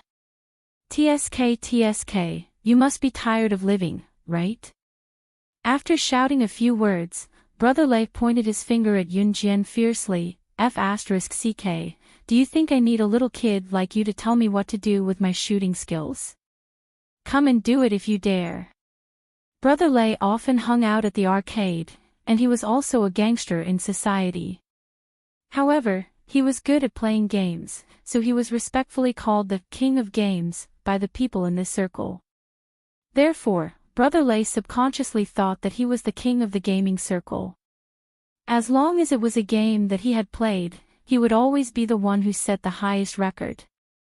That was why he dared to say something like, "Come at me if you can," to Yun Jian so brazenly. He didn't believe that this little girl who was still wet behind the ears could beat him. The few boys in Yun Yi's class saw the situation, and they all looked worried. They didn't expect that Su Haokol and Yun Jian would fight with them as soon as they called the arcade. More importantly, Brother Lei looked ferocious. He didn't look like someone to be trifled with. What should he do now? At this moment, Yun Jian grinned. She was not intimidated by Brother Lei's ferocious look at all. Instead, she curled her lips and smiled at Brother Lei in disdain. All right, I'll do it. Move aside.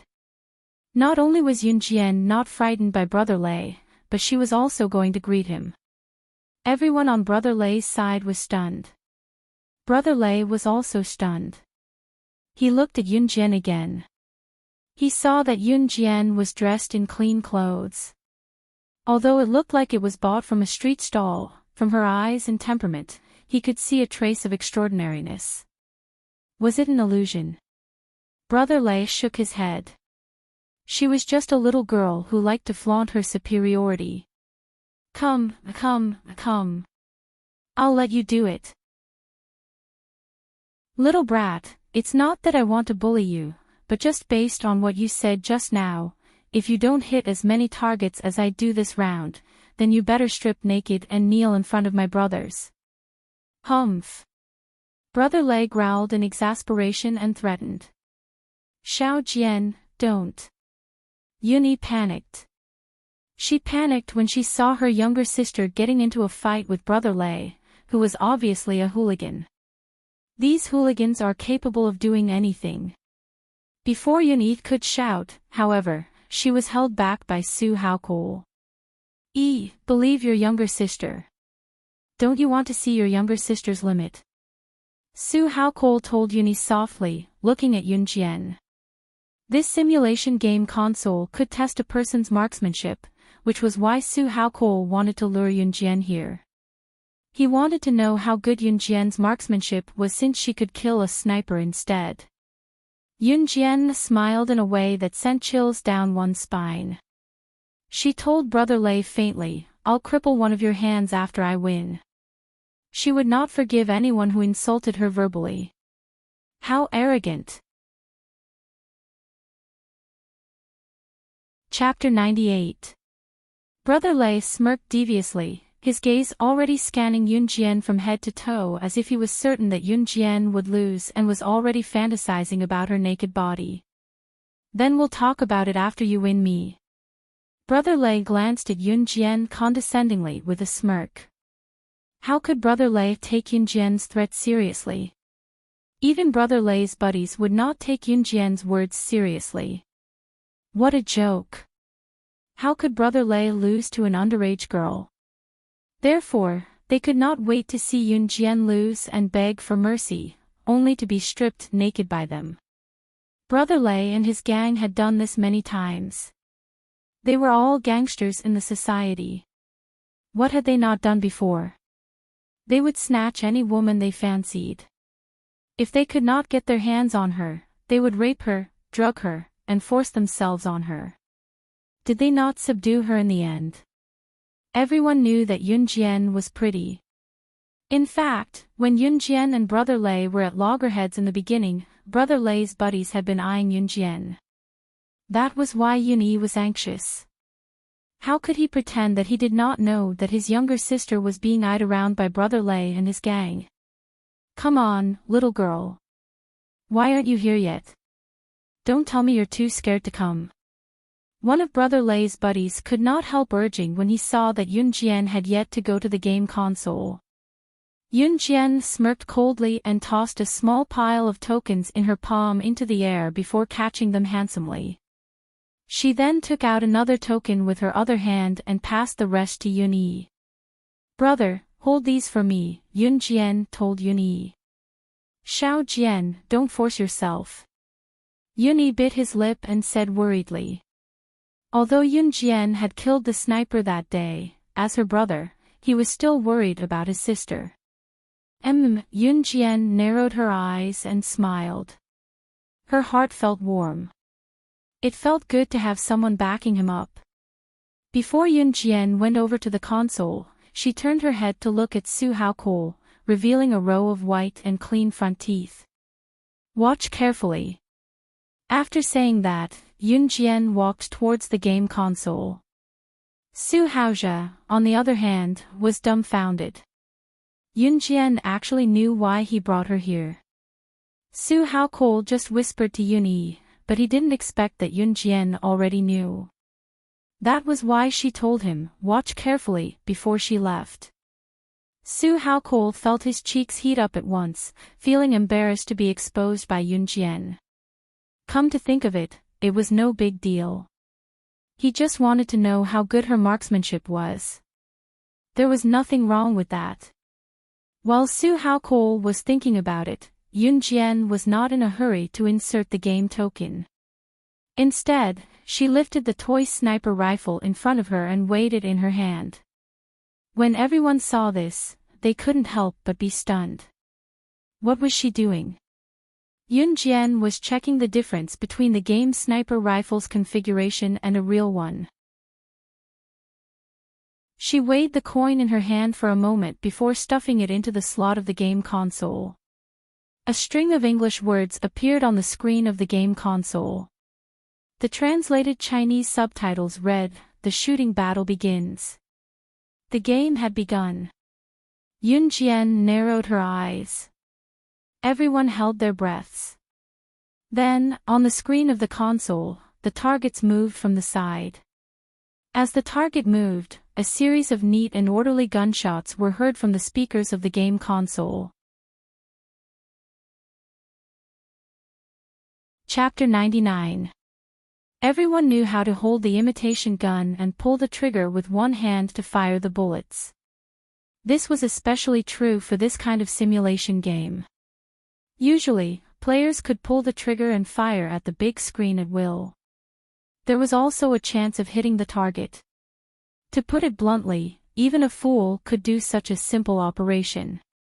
Unless someone was so stupid that they didn't even know where to pull the trigger. However, whether or not the bullets could hit the moving targets on the big screen was another matter altogether. When Yunjian pulled the trigger, she was like an ordinary person who kept shooting at the big screen. This wasn't a big deal. However, what caught everyone's attention was the bang bang bang sound of the bullets being fired. Every time there was a sound, a target was hit. A series of fast-moving targets that no one would be able to shoot in time were all hit by Yunjian's gun without missing a single one.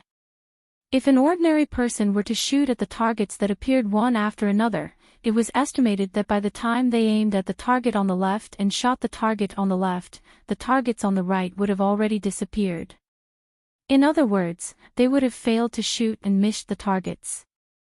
Despite that, it was as if Yunjian had already known the locations of the targets that appeared one after another with each shot. Every shot hit a target accurately. She actually reached the point where she didn't miss a single target. 30, 31, 32, 33. She has already hit 33 targets. Someone shouted out uncontrollably. His whole body was boiling with excitement. At this time, less than 10 seconds had passed since the 1-minute shooting competition started. In less than 10 seconds, Yunjian had already hit 33 targets and successfully overtaken Brother Lei. And now, she was still shooting. God! Since Yunjian started shooting, everyone had been disdainful at the beginning. Then, they were suddenly surprised, and now they were all pale with fright. Even some people behind couldn't help but start shouting and shouting. Brother Lei's face was very ugly. If he could still be said to be able to look down on Yunjian a few seconds ago, then his expression now was as if he had been beaten up. He was so embarrassed. Yunyi's emotions started to fluctuate. At this time, Su Haokol was forcefully suppressing his emotions and the shock that was about to burst out. He trembled as he counted the targets on the big screen that were shot by Yunjian one by one. No matter how exaggerated the emotions of the people around her were, the girl who was kneeling in front of the game console with one leg in a standard shooting position was not affected at all. Her finger quickly pulled the trigger, sweeping the targets on the big screen with the speed of a rain of bullets. When the game ended, the 4 big words and a string of numbers that appeared on the screen brought everyone's emotions to the climax. On the big screen, 6 big red words popped out, highest record. Below the words in white letters, 203. Yunjian hit 203 targets in 1 minute. Oh my god! Did I see it wrong? Guns to play to shoot. This girl is so cool. Did you see her shooting posture just now? She's so cool. Some of the boys who were naturally fond of guns almost jumped up in excitement when they saw this scene. Brother Lei, who had shot 32 targets in 1 minute, was already very good. But what about Yunjian? She had hit 203 targets in 1 minute. How could they compete with such results? Sharpshooter. Sharpshooter. Didn't you see that? She didn't miss a single bullet just now. This girl must be a sharpshooter. The audience was in an uproar, which even attracted the attention of a group of people who were playing other games. At this time, Yunjian, who had gently put down the imitation gun in her hand, stood up and walked towards Brother Lei with a smile. Chapter 100. Brother Lei thought that Yunjian was joking. Who would have thought that she really wanted to cripple his hand? Was she joking? No matter what, Brother Lei and his gang were all ruffians and gangsters in the society. Fighting with others was something that they often did. Brother Lei had planned to stop today. After all, he was in the wrong. However, Yunjian dared to say that. Hence, out of his pride as a man, Brother Lei's expression changed.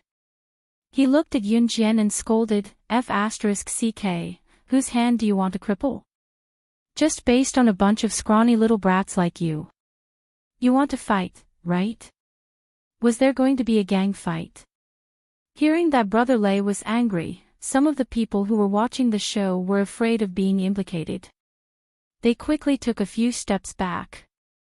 It was true that the young lady had won, but Brother Lei and his gang were not people who kept their word. More importantly, Brother Lei's group of brothers had never lost to anyone in a fight. Moreover, Brother Lei had someone backing him up. Rumor had it that Brother Lei had brought a group of people who called themselves brothers and beat up a person until he was completely paralyzed and could not take care of himself for the rest of his life. Later, although this group of people was taken away by the police, they were released safely in less than half a day. What else could it be other than having someone backing him up? Someone kindly reminded Yun Jian, young lady, hurry up and leave. Don't force yourself. Brother Lei obviously heard the murmurs of the people around him. He seemed to be in a better position. His pair of malicious eyes stared at Yun Jian's face. Then, he smiled evilly and said, but, if you apologize to me and accompany me tonight, I will forgive you. The way he addressed himself as brother made Yun Jian feel even more disgusted with Brother Lei and his gang. I only want one of your hands. Yun Jian smiled. Although there was a smile on her face, it was a fake one. What? Brother Lei seemed to have not heard what Yun Jian said. He was shocked again. He thought to himself that this young girl must have eaten a bear's heart and a leopard's guts. He had given her face, but not only did she not back down, she even wanted to confront him head-on. Su Haokol, who was watching from the side, didn't say anything. He didn't want to help Yun Jian either. He was the son of Longmen City's mafia boss. If this identity was revealed, Brother Lei and the rest could only beg for mercy. However, Su Haokol narrowed his eyes and watched. He wanted to know how Yun Jian would deal with this matter. Yun Yi was unable to stand in front of Yun Jian due to Su Haokol's tug, but he knew that Zhou would definitely step in if Xiao Jian did not have the ability to handle Brother Lei and his gang, so he was less worried. This young lady's marksmanship is accurate, but isn't she digging her own grave by challenging Brother Lei? The people around saw this and couldn't help but mutter. Such a good girl is going to be defiled by Brother Lei. The surrounding crowd avoided Brother Lei's ears and made a commotion. So what if Yun Jian was a sharpshooter? To them, even if she was a sharpshooter, she would still be in trouble when she went up against a rascal like Brother Lei. Left hand. Yun Jian studied Brother Lei, not intimidated by his intimidating aura at all. What? Brother Lei was even more confused. It was not only Brother Lei who was confused, everyone else was equally confused. What left hand? Yun Jian had already taken 2 large strides toward Brother Lei. Then, her movements were simple and extremely fast. Before Brother Lei and his gang could react, Yun Jian's hand was as nimble as a snake as it coiled around Brother Lei's left wrist. Crack! There was a crisp sound of bone breaking.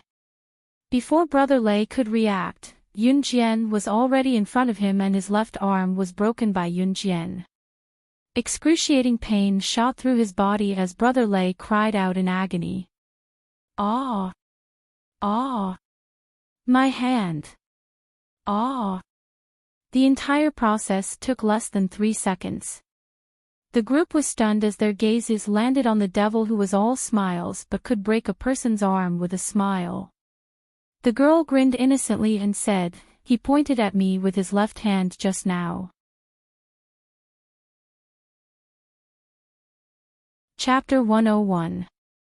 The crowd, who had thought that Yun Jian was a pretty, thin, and weak girl, looked at Yun Jian in disbelief. Their eyes were wide open. How was this girl thin and weak? Just because Brother Lei pointed his finger at her, she crippled one of his hands. Such a domineering way of doing things made everyone extremely shocked. She was a demon that was 10 times scarier than Brother Lei. Yun Jian narrowed her beautiful eyes. She glanced sideways at Brother Lei and his gang, who were staring at her. She smirked and said provocatively, "Why aren't you leaving? Do you want to roll on the ground like him?" As she spoke, she pointed at Brother Lei, who was rolling on the ground in pain, and smiled like a flower. When Brother Lei's buddies heard what Yun Jian said, and with Brother Lei as a precedent, they felt chills running down their spines when they looked at Yun Jian's smirk again. How would they dare to stay there? Hence, the group of people lifted Brother Lei, who was rolling on the ground in pain, and disappeared from the spot at lightning speed. The 2 men who carried Brother Lei out of the room were almost tripped by the door because they were in a hurry. They managed to dodge the door and ran faster than a monkey. The group of people who were watching the show laughed loudly. Who would have thought that Brother Lei and his gang would be the ones who ran away in the end? Yun Jian's eyes lit up.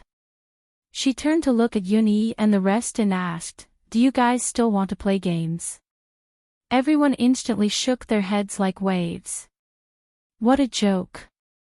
With a godly sharpshooter like Yun Jian as a foil, wouldn't they be looking for trouble and deliberately embarrassing themselves if they went to play games? However, the group of people didn't expect that Yun Yi's sister was not only good at shooting, but she was also so cool when she beat people up. When Yun Jian broke Brother Lei's wrist just now, no one saw clearly how she did it. After bidding farewell to Su Haokol and the rest, Yun Jian and Yun Yi were walking back to the villa. It was almost 7 or 8 o'clock at night. The night breeze blew past. As Yun Yi had given his jacket to Yun Jian, he was shivering in his short-sleeved shirt. "Brother, I just exercised. My whole body is warm now. You can wear this jacket yourself." Yun Jian took off his jacket and returned it to Yun Yi. She didn't allow Yun Yi to say anything else.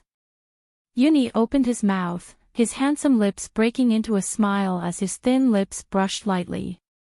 His sister was concerned about him. How could he reject his sister's good intentions? Hence, Yun Yi hurriedly put his jacket back on. When they returned to the villa, the lights were still on, the house was still on the house. Dong Wan was an official, so he rarely returned home. Sometimes, he would even stay out all night because he was busy. Her son, on the other hand, had been entrusted to a teacher in an aristocratic school, so she was rarely home. Qin Yiru, on the other hand, had gotten a job as a waitress in a restaurant. Her salary was much higher than when she was working in a textile factory. In comparison, a waitress job only required her to carry the dishes and clear the table. It was just that she got off work later, around 10:30 p.m. After all, Qin Yiru did not have a degree, so Dong Wan could only arrange for her to work in a place like this. Now that Yun Jian and his family were staying at Dong Ruan's place, it added to the liveliness of the house. "Xiao Jian, I'm going back to my room to rest first. I'll be back in school tomorrow morning. It's our monthly exam in a few days. I can only calm down by revising in school," Yun Yi said to Yun Jian once he reached home and went upstairs to rest. He was serious in his studies and went upstairs to rest. Not long after Yun Yi left, a tall figure came down from upstairs. It was none other than Ce. It was only then that Yun Jian remembered that she had yet to return the car she borrowed from him. Just as she was about to explain, Ce's beautiful lips beat her to it. He asked first instead of asking about the car's whereabouts, "You just came back?" Ce frowned slightly when he saw Yun Jian's bare arms. The short sleeves could not hide the coldness on her arms. Ce took off his jacket and tossed it to Yun Jian, saying coldly, "It's cold at night and you're wearing so little. My auntie will blame me if you catch a cold." As he spoke, he tilted his chiseled face slightly. The last sentence was obviously made up by him. Chapter 102. Yun Jian was dumbfounded. She paused and caught the jacket Ce tossed to her. She hesitated before putting it on slowly and said blankly, "I've left your car with my friend. I'll return it to you tomorrow." Ce nodded and glanced at Yun Jian with his deep gaze before turning away. Without even a word of farewell, his tall and handsome figure disappeared from Yun Jian's sight. Yun Jian was stunned again. She pressed her dry lips together and grinned. The next morning, Yun Jian had Snake Lizard drive Ce's Lamborghini back and returned it to him along with the car keys. Yun Jian then went out with Snake Lizard. She had just settled down in Longmen City, but she had decided to start a business in Longmen City a long time ago. Yun Jian had always been a person who took responsibility for her actions. Since she had said it, she would do it without any hesitation. Zhang Jifan and the rest had been brought to Longmen City by Yun Jian before Yun Jian came. They were even staying in a rented house in Longmen City. Of course, all of this was secretly arranged by Yun Jian. Qin Yiru and Yun Yi were completely unaware of it. Country Z's economy had just taken off and the people's lives were gradually moving from poverty to prosperity. In the past, people used to travel on foot, but in this era, it was gradually being replaced by vehicles like bicycles and motorcycles. A vehicle like a car could only be bought by a few wealthy families. However, as the times changed, cars would be brought to the world stage sooner or later and replace them as the most convenient means of transportation. In other words, every household would be able to afford a car one day. Of course, all of this was inferred by Yun Jian based on the current situation and business trends. She had also fact-checked it.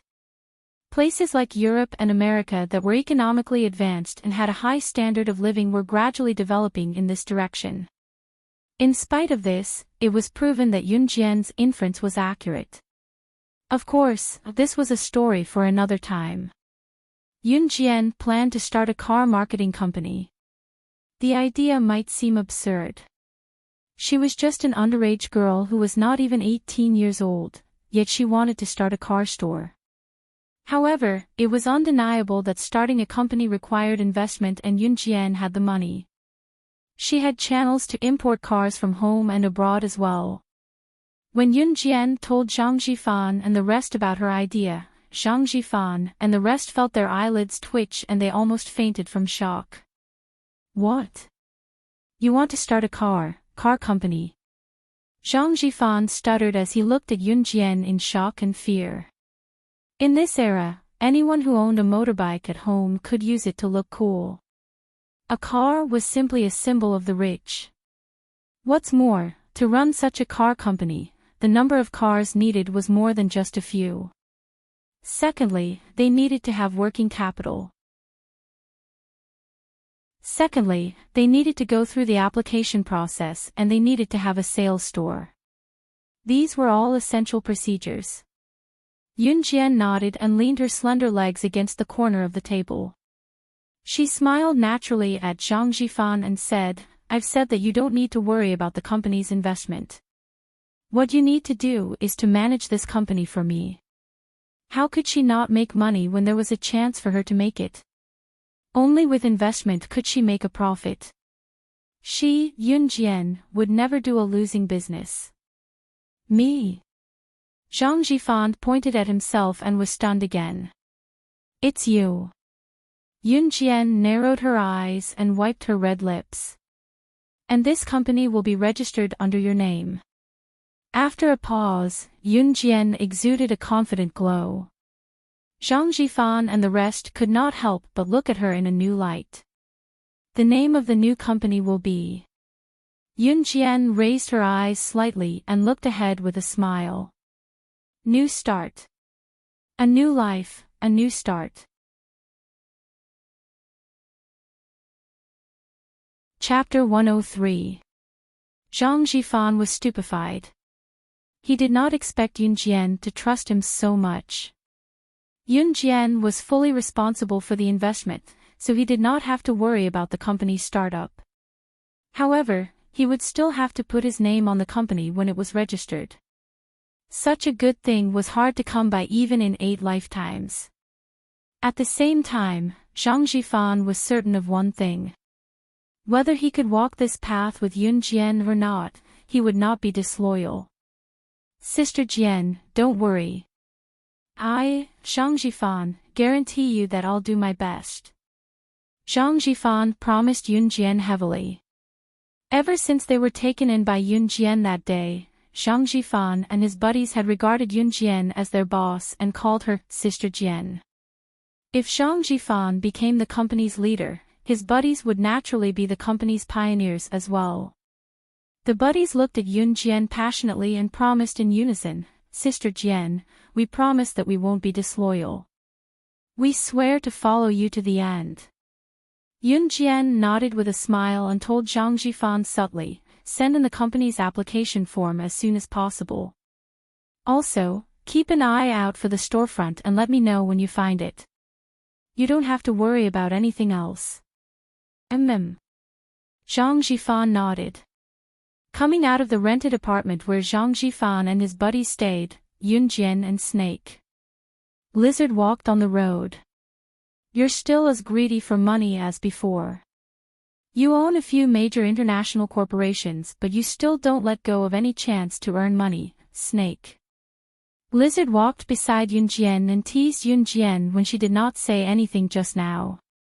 Yun Jian suddenly grinned and glanced at Snake Lizard from the corner of her eyes with a hint of teenage innocence.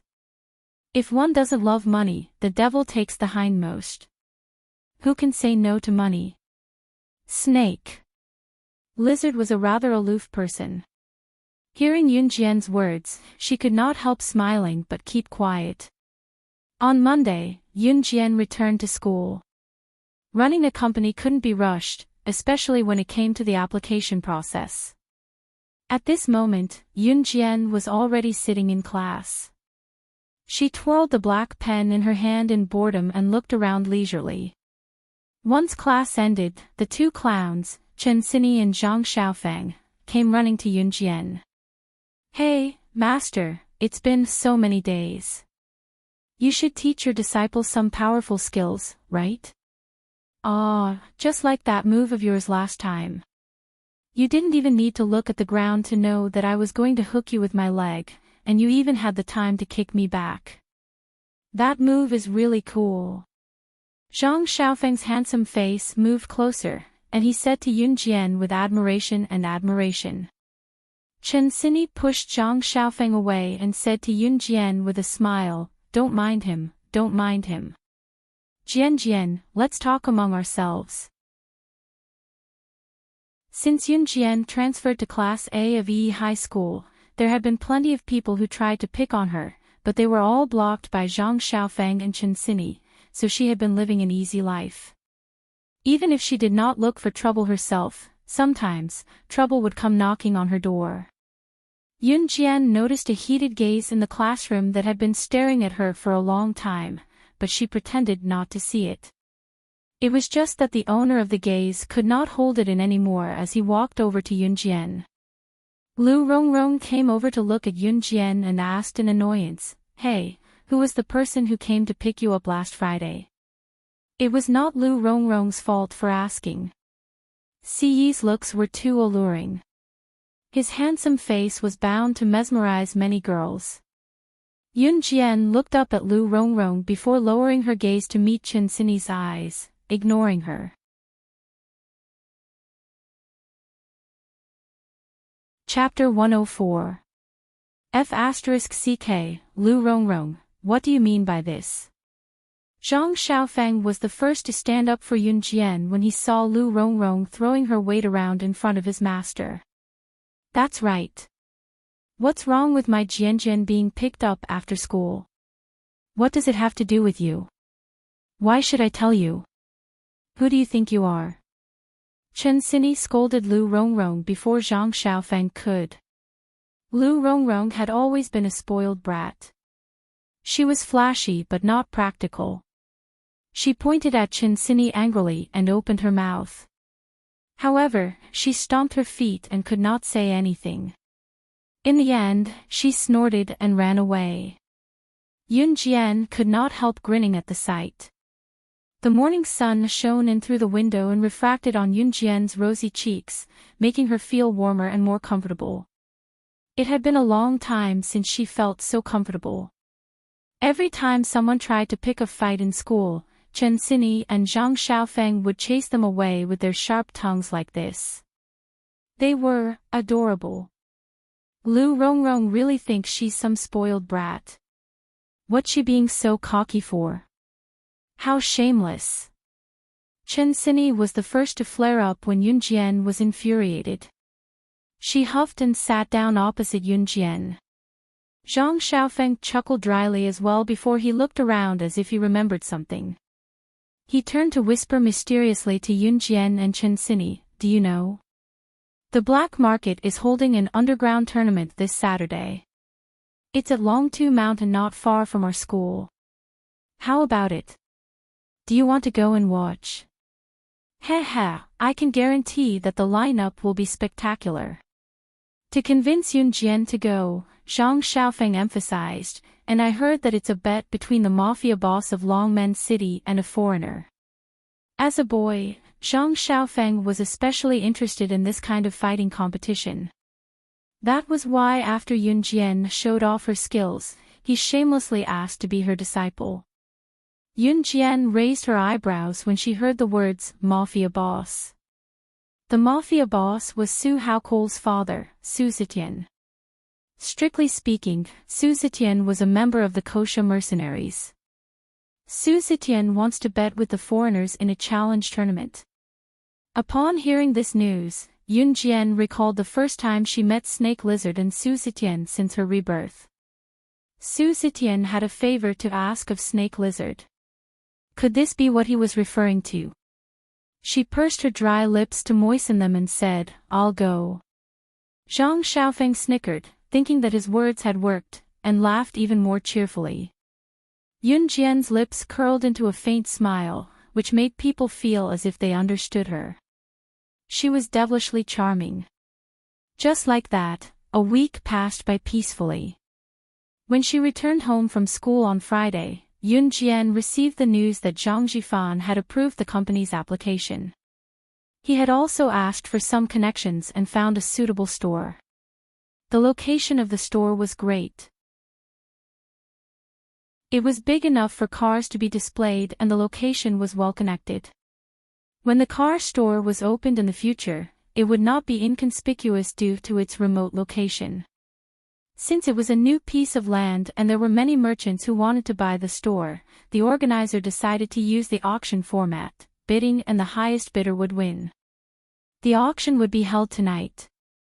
When Yunjian heard the news, she only told Zhang Jifan, "Get ready tonight and go to the auction with me."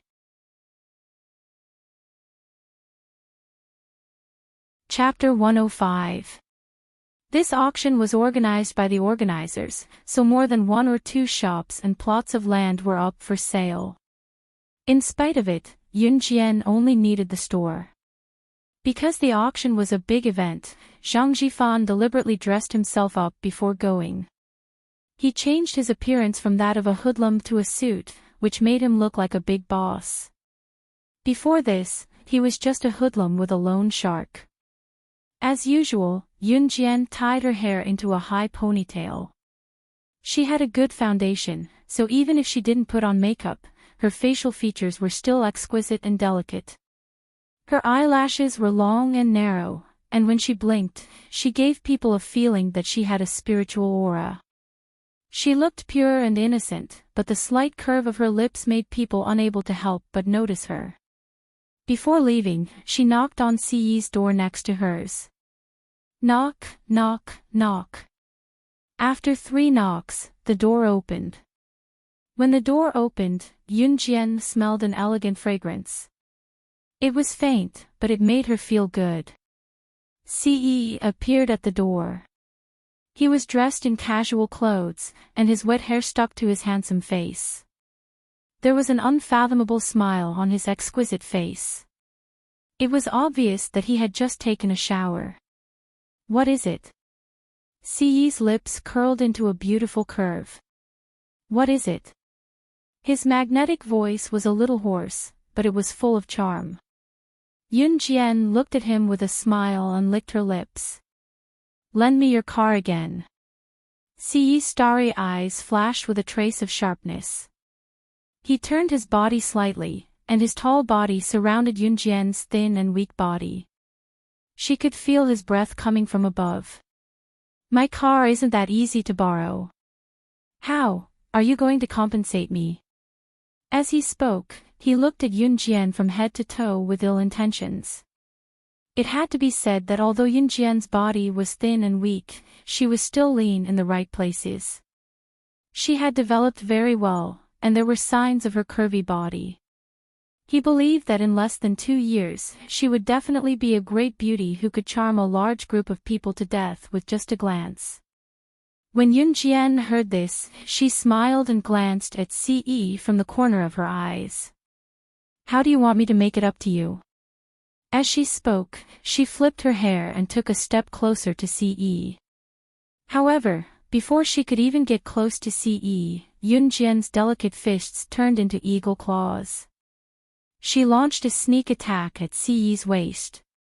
Her speed was so fast that normal people would not have expected it. Seduction was one of the essential skills of a secret agent. In her previous life, although Yunjian had never been in love with a man, and had never even been intimate with a man, she would still make use of her lust to lower the enemy's guard, and kill them in one move. She obviously did not intend to kill Ce. She only wanted to take the car keys from Ce's waist. However, Yunjian did not expect that Ce would be able to dodge her attack with a sidestep. His speed was actually faster than hers. Although Yunjian had been training her body since her rebirth, her physical strength could not be compared to her previous life. Even so, when Ce dodged her attack, Yunjian was stunned. When Ce dodged to the side, Yunjian could tell that even if she had faced him in her previous life, she would not have been able to escape unscathed.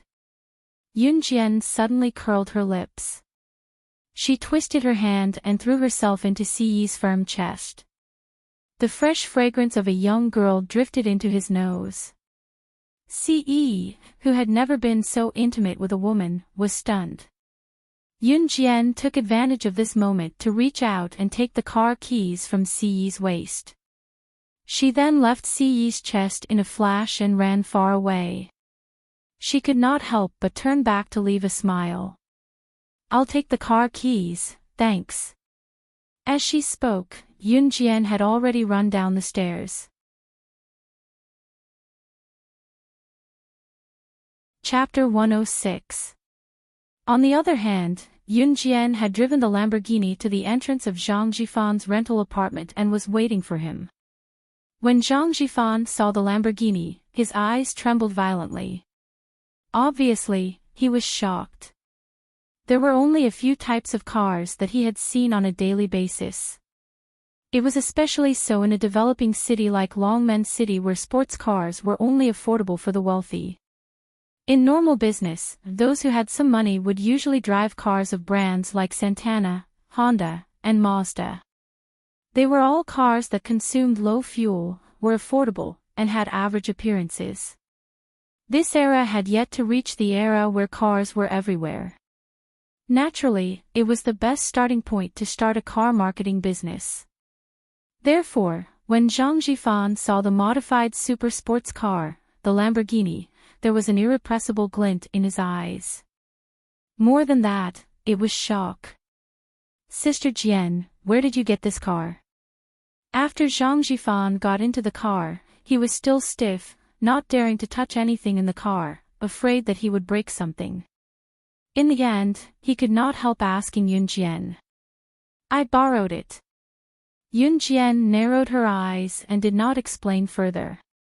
She then started the engine and sped away under Zhang Jifan's horrified gaze. Soon, they arrived at the entrance of the auction. The auction was coordinated and organized by various major sponsors. It was a grand occasion and not just anyone could enter. If one did not dress appropriately, they would not even be able to enter the auction. Yun Jian did not have an invitation, so she drove the Lamborghini to show her status. Otherwise, he wouldn't even be able to enter the auction venue. How would he be able to buy that piece of land and open a car dealership? Of course, Yun Jian would not allow the possibility of being stopped at the entrance. The auction was held in the best location in Longmen City, the Fashion Building. At the moment, at the entrance of the Fashion Building, Yun Jian drove the black Lamborghini and drifted past the entrance before she slammed on the brakes and parked in front of the building. She got out of the car and walked into the building with Zhang Jifan. The surrounding people were dumbfounded. The appearance of the Lamborghini caused an uproar among the crowd. In this era, it was already very good to be able to drive a car. Although those who came to attend the auction today were wealthy and respectable bosses who stood at the pinnacle of Longmen City, it was rare to find someone who could afford a sports car. This Bolangini was a modified supercar, and it was an international limited edition. There were only a few of them in the world. Many of the people present knew about this car, but they had never had the chance to see it in real life. Now that they saw it, they couldn't help but be stunned. Which big shot had come to Longmen City? However, when Yun Jian got out of the driver's seat of the Bolangini, everyone gasped. Heavens! Could it be that this super sports car belonged to a young girl who hadn't even reached 18 yet? At this time, Yun Jian had been respectfully invited in by the receptionist at the entrance of the Fashion Building. The auction had yet to begin, but the people standing around were all important figures in the business world or the government. All of them were using such an occasion to find people who could get along well with them. Officials protecting each other and businessmen benefiting each other had already become a social trend.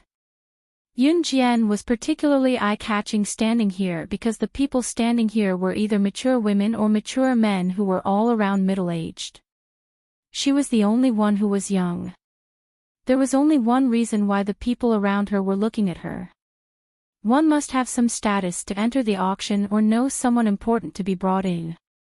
The fact that this young girl could enter meant that she was somewhat capable. Yun Jian. Under everyone's gaze, an untimely low male voice suddenly rang. Turning, Yun Jian saw a face that was both unfamiliar and familiar at the same time. Zhang Taijun. Her uncle in name. She had met him once when Su Haokol was assassinated by a sniper the other day.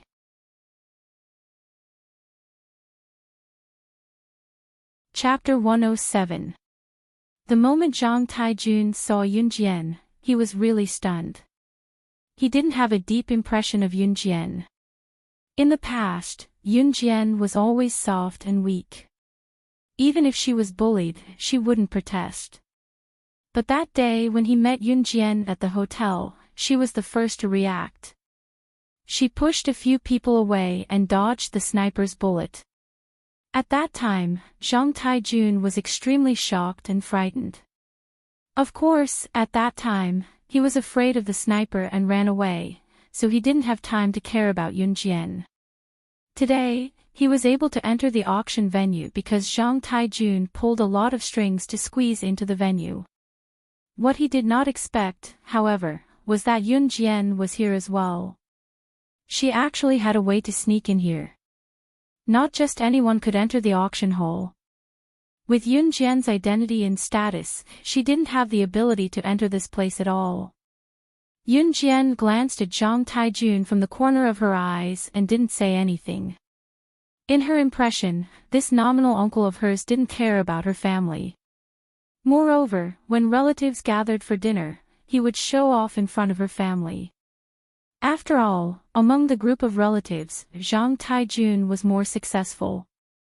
He started his own business from scratch and finally became a small boss.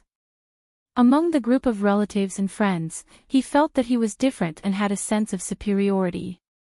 When Qin Yiru borrowed money from his family, Zhang Taijun was very embarrassed and fanned the flames. He was very narrow-minded. Yunjian, why are you here? Although Zhang Taijun and Yunjian were relatives, they weren't close. He even called her by her full name. Zhang Taijun obviously didn't believe that Yunjian had the ability to enter such a high-end venue. He directly assumed that Yunjian had sneaked in from some small corner of the fashion building.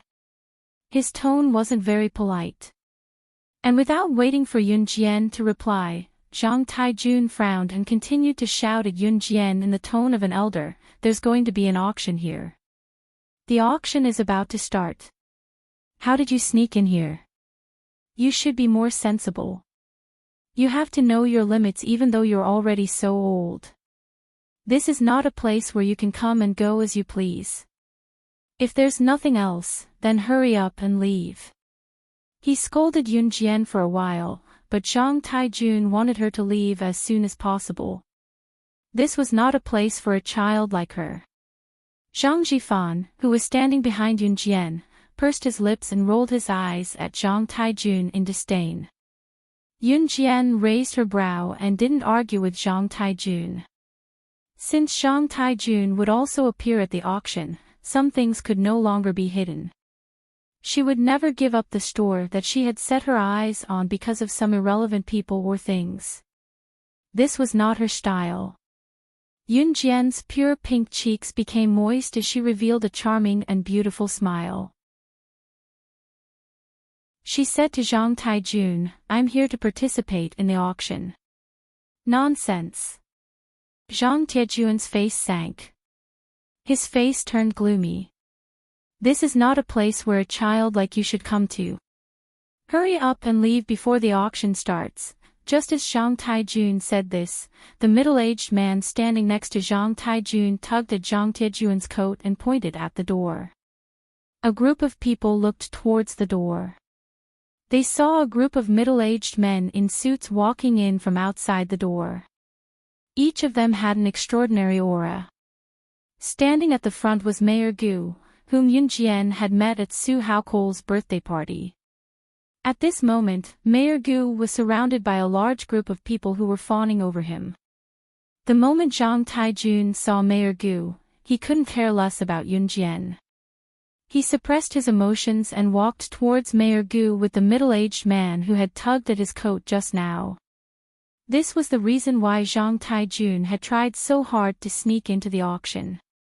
He had been waiting for Mayor Gu. Naturally, he had something to ask of Mayor Gu.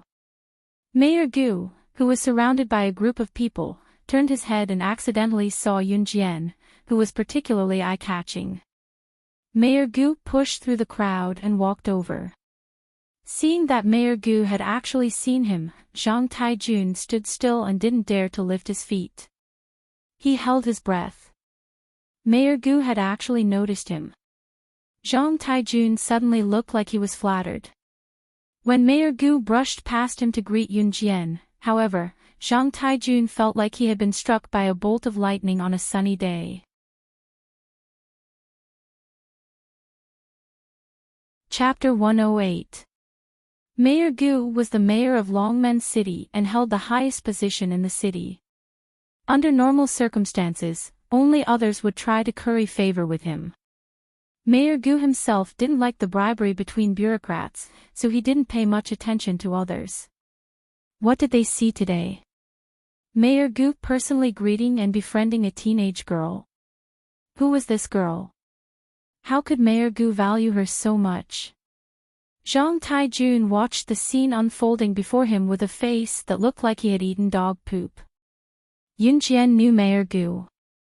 More importantly, Mayor Gu seemed to be friendly to Yunjian. He was shocked and regretful.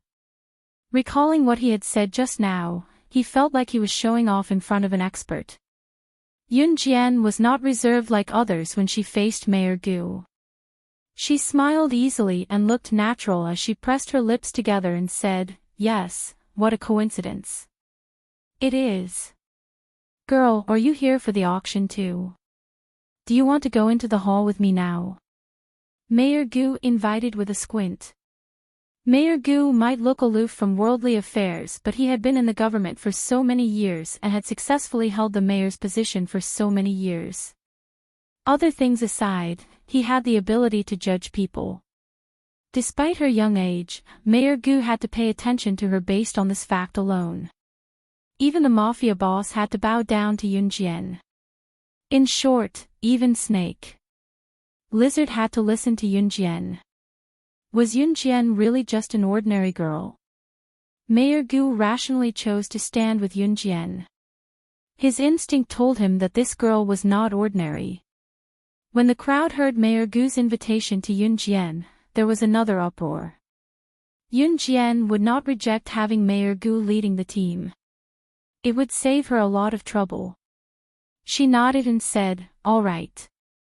Yun Jian then gestured to Zhang Jifan, indicating for him to enter the hall behind her. Zhang Jifan was dumbfounded. He had never thought that an insignificant person like him would be invited by Mayor Gu one day. This was all thanks to Yun Jian. Just as Yun Jian and Mayor Gu were about to enter the auction hall, Zhang Tijun's shameless voice rang out, "Wait." Zhang Taijun ran over and stopped in front of Mayor Gu. Although he didn't understand why Mayor Gu knew Yun Jian and valued her so much, now was not the time to talk about it. Mayor Gu, hello.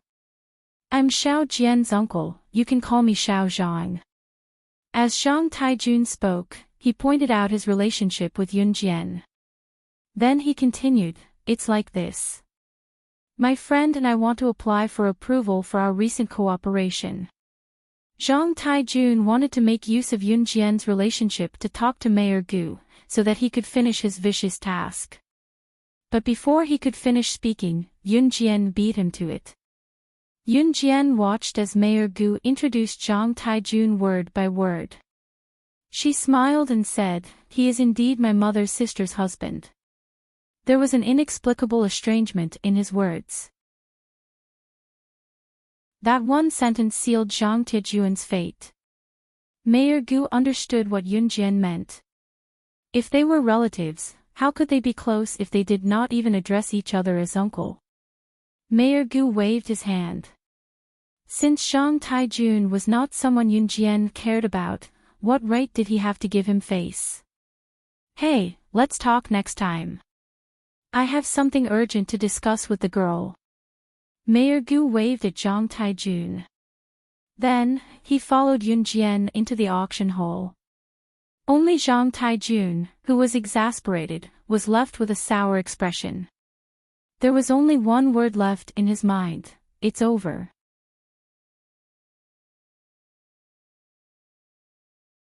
Chapter 109. Even so, Zhang Taijun still shamelessly followed the crowd into the auction hall. A person like Zhang Taijun naturally wouldn't be here to buy properties or shops. He was just here to join in the fun, and his target today was only Mayor Gu. However, what happened next was completely unexpected. Yun Jian was already sitting in the VIP seats in the auction hall with Mayor Gu. She was only qualified to sit in the VIP seats because she was accompanied by Mayor Gu. Zhang Jifan was flattered. He sat in the VIP seats and forcefully suppressed his nervous emotions that were about to burst out. He pretended to be calm, but in fact, he was so excited that he couldn't express it with words. When the guests were all seated, the auction officially began. The host of the auction this time was an enchanting woman. This woman swayed her butt, showing off her pair of white and slender legs that were exposed. She stood in the middle of the host. "Honorable guests, greetings to you all. I'm the host of this auction. You can call me Big Sisterly. Long story short, let's get to the main topic. This auction will still follow the old rules. All the auction locations will be quoted after the auction starts, and the old rule of the highest bidder wins." Big Sisterly swayed her butt as she walked. She used a pleasant voice to say beautiful words, but it was enough to make some of the men present addicted to the sight. Fortunately, Big Sisterly wasn't here to show off. After a few words, the auction officially began. At the beginning of the auction, the shops that were sold at a cheaper price and were not in a good location. Yun Jian naturally wasn't interested. Mayor Gu, on the other hand, was sizing her up all the time. He even asked a few irrelevant questions from time to time. "Little girl, where did you go to school?" Yun Jian continued to smile and replied him, "Dragon Gate No. 1 High School." "Oh." Mayor Gu made a strange sound and laughed. He said to Yun Jian, "Then we're really fated. My grandson is also studying at Longmen No. 1 Middle School. I don't know if you've heard of that brat's name." At this point, Mayor Gu did not care whether Yun Jian was interested in this matter or not. He directly introduced his grandson to Yun Jian. There was a hint of pride in his tone, but also a hint of helplessness. "That brat is called Gu Heng. If you meet him in No. 1 Middle School, don't go easy on him in the future. Teach him a good lesson for me." From Mayor Gu's tone, it was obvious that he wanted to build a good relationship with Yun Jian.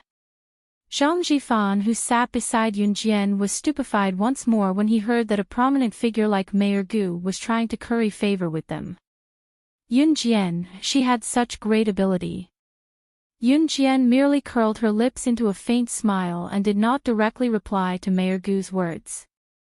She was stunned.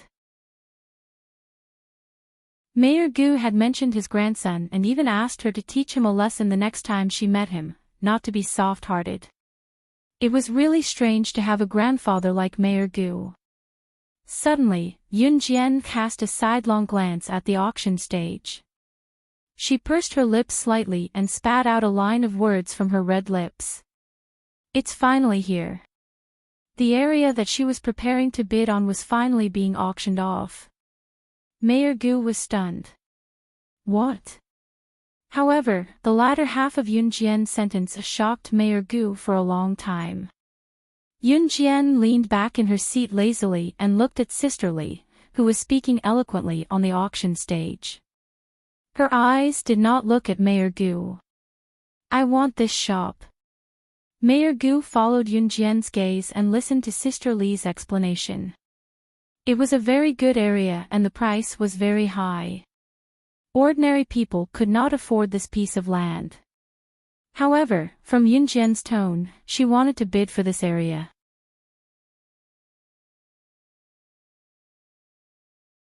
Chapter 110. Storefront transfer meant that the owner would sell the store to the other party. In other words, as long as the storefront was bought, it would be a personal property in the future and there would be no need to pay rent. That was why the storefront Yun Jian had her eyes on, store number 1 of Dongchun Port, had a starting bid of 2 million. 2 million was not a small sum in this day and age. Ordinary people who had assets of more than 1 million were already considered to be in the upper echelons of society. Hence, once the starting bid was announced, many who were interested in the storefront flinched. In spite of it, there were still quite a number of rich people who came today, so someone quickly made a bid. 201 million. A middle-aged man raised the price. Zhang Taijun, who was sitting at the back corner of the auction house, shuddered when he heard the number. He was running a small business and could be considered one of the wealthiest families in Xinjiang town. However, when he came to a place like Longmen City that was filled with hidden talents, what he could do was insignificant. Hence, he was instantly in awe of these rich people. The only thing he could not figure out was how Yun Jian was able to gain Mayor Gu's favor. Why was Mayor Gu so friendly to her? 202 million. Someone followed up immediately after the middle-aged man made his bid.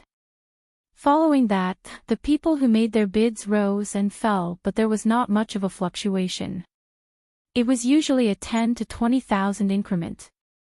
Mayor Gu's astute eyes were fixed on Yun Jian all along. Mayor Gu was someone who could not keep his thoughts to himself, so he asked Yun Jian directly, "Girl, why aren't you bidding since you want to buy this storefront?"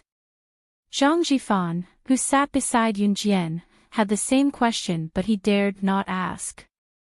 Yun Jian's reply was a simple word, "Wait." Mayor Gu was full of doubts again, but in the end, he swallowed them down. Store number 1 of Dongchun Port was a storefront that many big bosses were fighting for, so the bidding price was gradually rising. It had even reached close to 3 million. In the end, some bosses who thought it was not worth it gave up, leaving 2 of them to fight for it. 1 million. Mo Shirlong, you old thing, don't fight with me.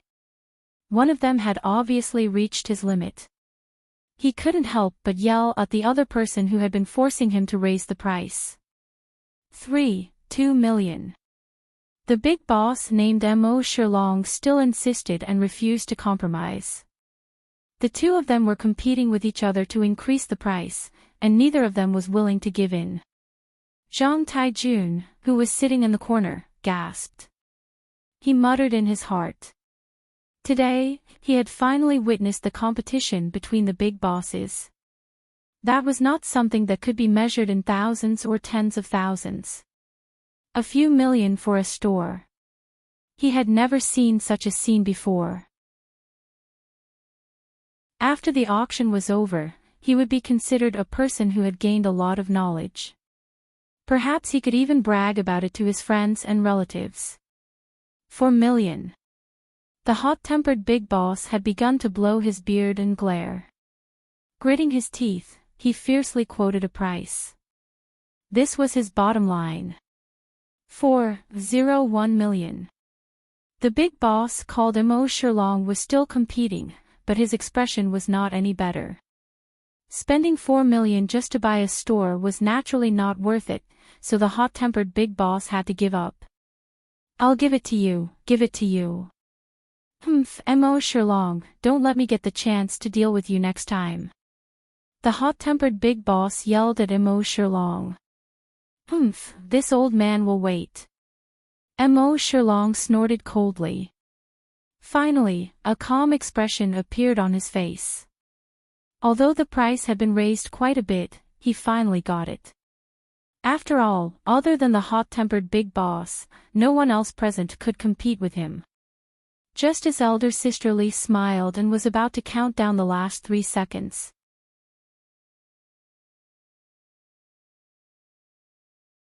Chapter 111. 14.01 million. As soon as Yunjian said that, everyone was shocked. They all looked at the little girl sitting next to Mayor Gu in disbelief. They thought that the little girl was only qualified to enter the auction because she knew Mayor Gu. Who would have thought that she would bid and increase the price by 10 million? The crowd was in an uproar and focused all their attention on Yunjian.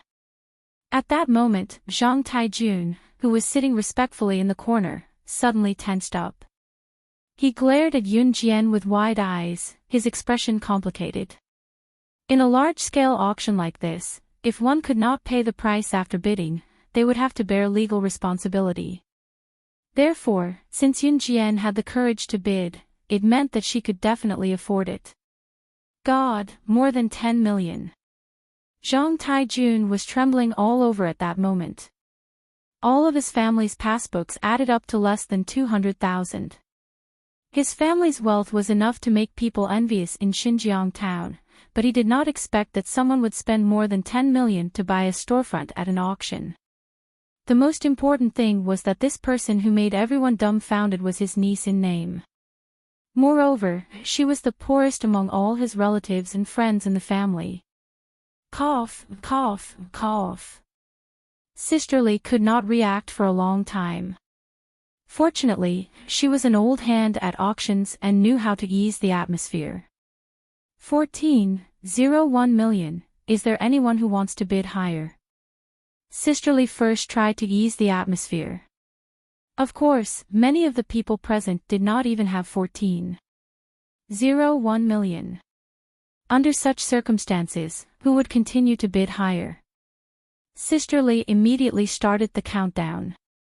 14.01 million going once, 14.01 million going twice, 14.01 million going thrice, sold. Dongchun Harbor Store No. 1 was now completely under Yunjian's name. Jian showed a smile that did not match her age. It was as comfortable as a spring breeze.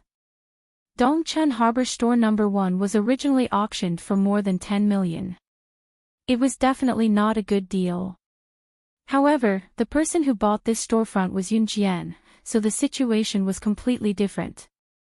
One had to know that she, Jian, would never do a business where she would have to pay for herself if there was no profit to be made. Of course, she didn't want to compete with that group of people, so she directly raised the price by 1 degree and bought the store that was going to be auctioned. Because of this price, the others would definitely not raise the price anymore. Jian paid all the fees in one go and signed a transfer contract with the owner of the previous store. The store was officially included in her name. By the time he was done, it was already late. After leaving the auction house, Mayor Gu tried to get close to Jian. His intuition told him that this girl was destined to do great things. When Jian left, Mayor Gu shouted after her, "Little girl. If you need anything in the future, feel free to look for me. If you can't find me, you can look for my grandson, Gu Heng. Let that brat pass the message." At this time, Jian had already walked quite a distance, but she still faintly smiled. Obviously, she heard Mayor Gu's voice. She walked over and got into the Lamborghini sports car. After Zhang Jifan sat down, she stepped on the accelerator and the car sped out like a flash of lightning. Zhang Taijun had already rushed out as fast as he could, but he still could not catch up with Jian's pace in time. His whole body was trembling and trembling. He did not catch up. He was screwed. This was Zhang Taijun's first thought. At this moment, if Jian was standing in front of him, as long as she forgave him, even if he had to kneel down, it would be worth it. For the first time, Zhang Taijun felt that he had failed. He finally understood why Jian was admired by Mayor Gu. Because she had the capital. She had the ability.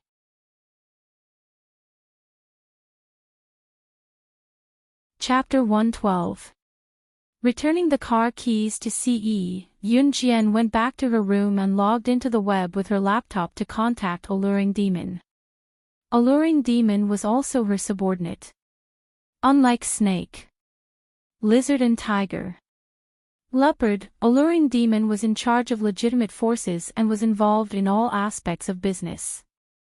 Now that the storefront was settled, the next step was to decorate it. Jian had handed the task to Zhang Jifan. Of course, it would take some time, at least a few months. Jian wanted to obtain the channel to import cars into Country Z's Longmen City through Alluring Demon. Alluring Demon was indeed easy to handle. She had agreed to it just as Jian mentioned it to her and had asked Jian to leave the address. After contacting the dealer of imported cars, they would send the cars over after the storefront was renovated. There would be no shortage of imported cars and domestic cars.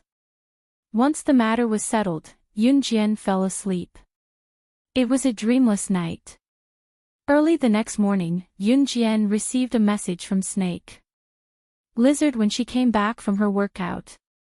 The phone she was holding was newly bought by Snake. Lizard to facilitate their communication. In her past life, Jian had a phone too, but she changed her number frequently to prevent anyone from tracking her through the system. Now that Jian was reborn and her residence was stable, there were no enemies from her past life who came looking for her. Naturally, she did not have to worry about her whereabouts being exposed due to her phone number.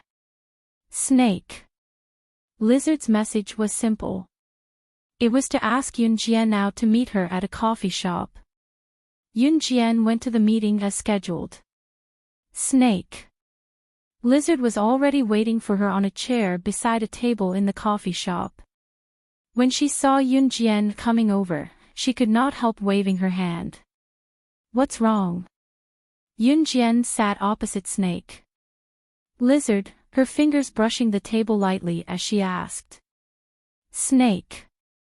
Lizard lowered her voice and told her, Sister Jian, I have some personal matters to attend to. I have to leave for a while. Ever since Snake Lizard came to Longmen City, she had been calling Yun Jian Sister Jian like Zhang Jifan and others. Yun Jian didn't think it was inappropriate. Okay. Yun Jian nodded in acquiescence. Although Snake Lizard was her subordinate, it was her freedom to leave for a while.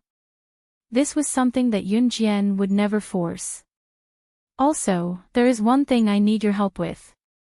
Snake Lizard took a sip of the coffee in her teacup and said to Yun Jian. Yun Jian narrowed her eyes. In fact, she had already guessed something when Snake Lizard spoke. The mafia boss of Longmen City, Su Zetian, is a member of the Kosha mercenaries.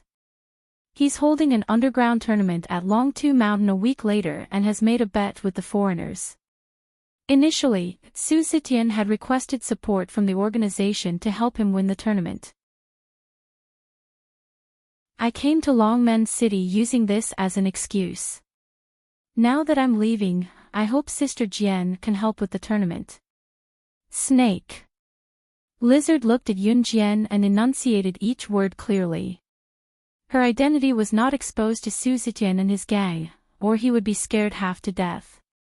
A veteran of the Kosha mercenaries had come to Longmen City to help him in the tournament. To the public, Snake Lizard had used this as an excuse to come to Longmen City to look for Yun Jian. Of course, Snake Lizard had left and could not find anyone to help Su Zetian win the tournament, so the first person that came to her mind was Yun Jian. Su Zetian did not have much status in the Kosha mercenaries, but he was still a member. Okay, Yun Jian agreed with a smile. She agreed to help. If Su Zetian was just a member of the Kosha mercenaries, Yun Jian might not have agreed to help. After all, she was a global leader in her previous life, the big boss of the Kosha mercenaries. She was not at all interested in the petty squabbles of such insignificant people. However, Su Zetian was the father of her brother's best friend.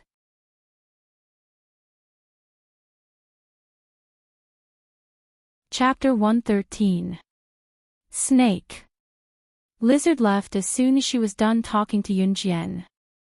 Yun Jian returned to her school life as well. During the self-study session on Monday night, the homeroom teacher returned to the class after the school meeting and announced something that all the teachers and students were looking forward to, the autumn outing. Yizhong was the best junior high school in the city. It was also an aristocratic school that balanced work and rest. First of all, most of the students in the school were from rich families, the majority of them were rich and powerful. Coming to Yizhong for these rich students, it was not enough to have a boring academic life. Therefore, the school had set up many activities. The spring outing was an event that most schools would organize once a year, while the autumn outing was only held in Yizhong among all the junior high schools in Longmen City. It was the end of October. When Teacher Yu announced to the class that the school was going to hold an autumn outing, all the students in the class cheered excitedly. Wow! The autumn outing is finally here.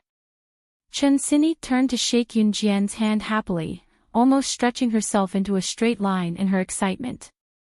Yun Jian only had a slight smile on her face, making it impossible to tell if she was happy or worried. In spite of it, Chen Xinyi, who was too excited to notice Yun Jian's current state. She was bouncing up and down in excitement. All the students in the class were in a state of excitement. It was only when Miss Yu clapped her hands to signal for the class to quieten down that they quieted down. The autumn outing was here. It was good news, but what everyone was looking forward to was, where would they go for the autumn outing this year? Therefore, when Miss Yu clapped her hands again to signal for silence, everyone looked at her with bated breath. Cough, I know how everyone is feeling now, but don't get too excited, Miss Yu said jokingly before regaining her composure. The autumn outing is next Monday morning, so when you return to school this weekend, you can bring the snacks that you want to eat over. The location of the autumn outing is a scenic forest park in the suburbs. The bus fare and entrance fee are 30 yuan in total. Don't forget to bring the money over when you return to school this weekend. There's also an open space in the forest park where you can organize a barbecue activity. Those who can afford it can bring their barbecue tools and ingredients over. The autumn outing this time should be attended by all the teachers and students of the school. If your family can't make it, you can also apply not to go. Teacher Yu explained everything in one breath. Of course, after the students heard these words, their hearts began to stir. Most of the students who studied here came from rich families, so there were very few students who didn't participate in the spring and autumn excursions, which required them to pay for themselves. Alright, stop quarreling. The evening self-study session should continue as per normal. I'll say this up front. If anyone continues to quarrel in the self-study session, then don't even think about going to the autumn outing next week. Teacher Yu instructed the students to calm down. But at this moment, how could the students still calm down? Other than those whose families could not afford to go, the other students were all in high spirits. However, with Teacher Yu's harsh words in front of them, the students didn't dare to make any noise.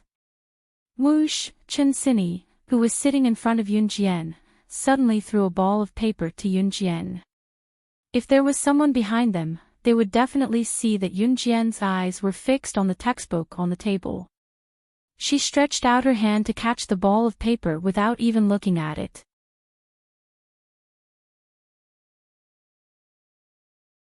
Chapter 114.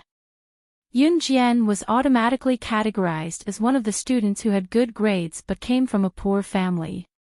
Chen Xinyi didn't mean any harm. Instead, she just wanted to help Yun Jian. She thought that Yun Jian's family was really poor. However, Chen Xinyi wasn't good at expressing herself, so her words were more straightforward. Yun Jian pursed her lips and wrote 3 words on the paper that Chen Xinyi threw at her: I will go. When she was done, she crumpled the paper into a ball and was about to throw it to Chen Xinyi when she heard Lu Rongrong, who was sitting not far away, complaining to Teacher Yu openly. Sir, I saw Chen Xinyi sneakily tossing a note to Yun Jian just now. It's class time now. Even if everyone's excited about the autumn outing, we can't forget the class rules. We're not allowed to toss notes in class. It was apparent that Lu Rongrong happened to see Chen Xinyi tossing the paper ball at Yun Jian just now. Lu Rongrong was shocked. Yun Jian was just looking at her textbook, but she reached out and held the note in her hand. However, she didn't think too much about it. She snorted in her heart. What was so surprising about that? It was just a coincidence. Zhang Xiaofeng kept chasing after Yun Jian, calling her master and asking her to teach him martial arts.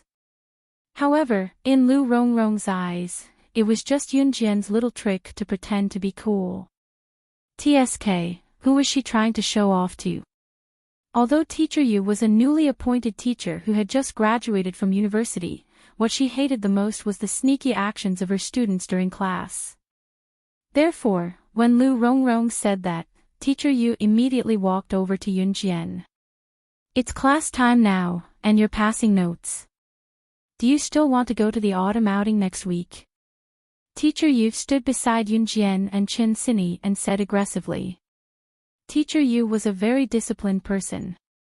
She would never look down on a student or take special care of a student because of their family background. It was precisely because Teacher Yu was very disciplined that as long as a student made a mistake, Teacher Yu would definitely punish them severely when he found out. Teacher Yu had always been very strict when it came to such matters. Teacher, I saw Chen Xinyi throw the note to Yun Jian with my own eyes. It must still be on the table now. Lu Rongrong added arrogantly. She had been unhappy with Yun Jian for a long time. However, Zhang Xiaofeng and Chen Xinyi were always protecting Yun Jian, so she didn't have a chance to do anything. Today, her chance came today. How dare Chen Xinyi and Yun Jian pass notes right under the homeroom teacher's nose? Wasn't this the same as seeking death? Ha! Therefore, Lu Rongrong immediately complained to Teacher Yu. Chen Xinyi was caught red-handed by Teacher Yu. She hated Lu Rongrong so much that she gritted her teeth, but she was also afraid of being scolded by the teacher. After all, she was usually a good student who didn't get scolded by teachers. Therefore, she lowered her head and didn't even dare to look at Teacher Yu. Seeing this, Lu Rongrong became even more arrogant. She looked at Yun Jian provocatively. However, Yun Jian reached out and scratched her head. Then, she looked at Teacher Yu and shrugged. She didn't feel humble at all. We didn't pass any note. Then, she looked at Lu Rongrong and blinked. Student, could it be that you're old and dim-sighted? She actually said that she was presbyopic. Lu Rongrong almost exploded in anger. She ran down from her seat and went to Yun Jian's desk. She started to flip through Yun Jian's textbooks in front of Teacher Yu. Teacher, it's here. I saw it just now. Yun Jian hid the note in the textbooks on her desk. Lu Rongrong said as she flipped through the pile of textbooks on Yun Jian's desk. In the end, even the last book was flipped from cover to cover, but there wasn't a trace of the note in front of everyone's eyes. Lu Rongrong was dumbfounded. When the whole class looked at Lu Rongrong again, their expressions immediately changed.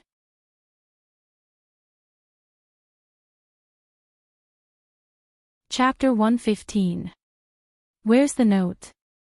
Lu Rongrong, where did they send the note? Don't tell me, you ate it. Ha! Hee hee ha ha ha ha. Lu Rongrong's eyesight must be going bad. Ha ha ha. A bunch of students in the class couldn't hold it in anymore and started yelling noisily. Perhaps it was because they had heard the news about the autumn outing, but they hadn't calmed down yet. Now that Lu Rongrong was in trouble, the whole class took the opportunity to make a ruckus. Lu Rongrong's gloomy face instantly turned cold. A haze covered her entire body. She trembled and felt very wronged. She clearly saw Chen Xinyi pass the note to Yun Jian. How could it be gone just like that? Lu Rongrong, you're framing your classmate for passing notes. What else do you have to say? Teacher Yu frowned with a trace of displeasure on her face. As mentioned earlier, Teacher Yu was a very disciplined person. She especially hated students who did things under her nose. Of course, at the same time, she also disliked students who liked to report fake news and frame their classmates. It could only be said that Lu Rongrong had stepped on Teacher Yu's minefield. Teacher, I really did see the two of them passing notes. Lu Rongrong was unrepentant and even raised her voice to argue. Get out. Stand outside as punishment. Don't attend the 2 periods of self-study in the evening. You're not allowed to enter the classroom during this period. Teacher Yu didn't have the patience to listen to Lu Rongrong's nonsense. She pointed at the door and growled at Lu Rongrong. Harmony was the most important thing in the class. Unity and mutual help were a good expression of the class atmosphere. However, Teacher Yu was naturally angry when Lu Rongrong randomly accused Chen Xinyi and Yun Jian of not paying attention in class. Lu Rongrong was so angry that she was about to explode. However, she didn't dare to do anything in front of the teacher. She shuffled out and glared fiercely at Yun Jian before she left.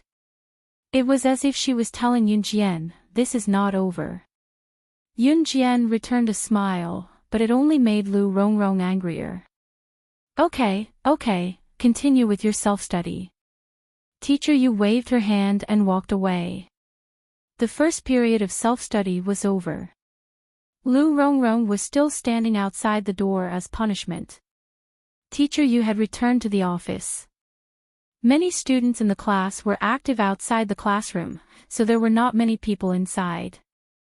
Zhang Xiaofeng went to Yun Jian while he and Chen Sini looked at Yun Jian with admiration.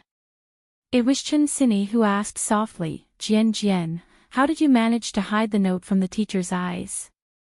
"Oh, where did you hide the note?" Zhang Xiaofeng looked at Yun Jian expectantly as well. "Is that, teacher, that's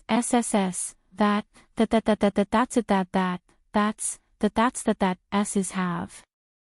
Spreading the note out in front of Zhang Xiaofeng and Chen Sini, Yun Jian's lips curled into a smile. "It's here." Zhang Xiaofeng and Chen Sini were stunned by Yun Jian's action. It was then that both of them recalled the scene just now. When Yun Jian stood up to refute that she did not pass the note, she had scratched her head. Could it be that at that time, she had hidden the note in her hair bun? At that time, she was actually able to hide the note in her hair in front of the whole class without leaving a trace. How did she do it? Could it be that she knew magic? "Master, you're amazing." Zhang Xiaofeng's mouth was agape and it took him a long time to speak with admiration. Yun Jian, on the other hand, had a small smile on her face without saying anything. As a secret agent in her past life, she was the best at hiding all sorts of dangerous weapons all over her body. She could walk, run, jump, and other movements without being noticed. Back then, she had hidden all sorts of razor blades in her hair, including under her tongue, all over her body. As long as it could be hidden, there would be hidden weapons everywhere.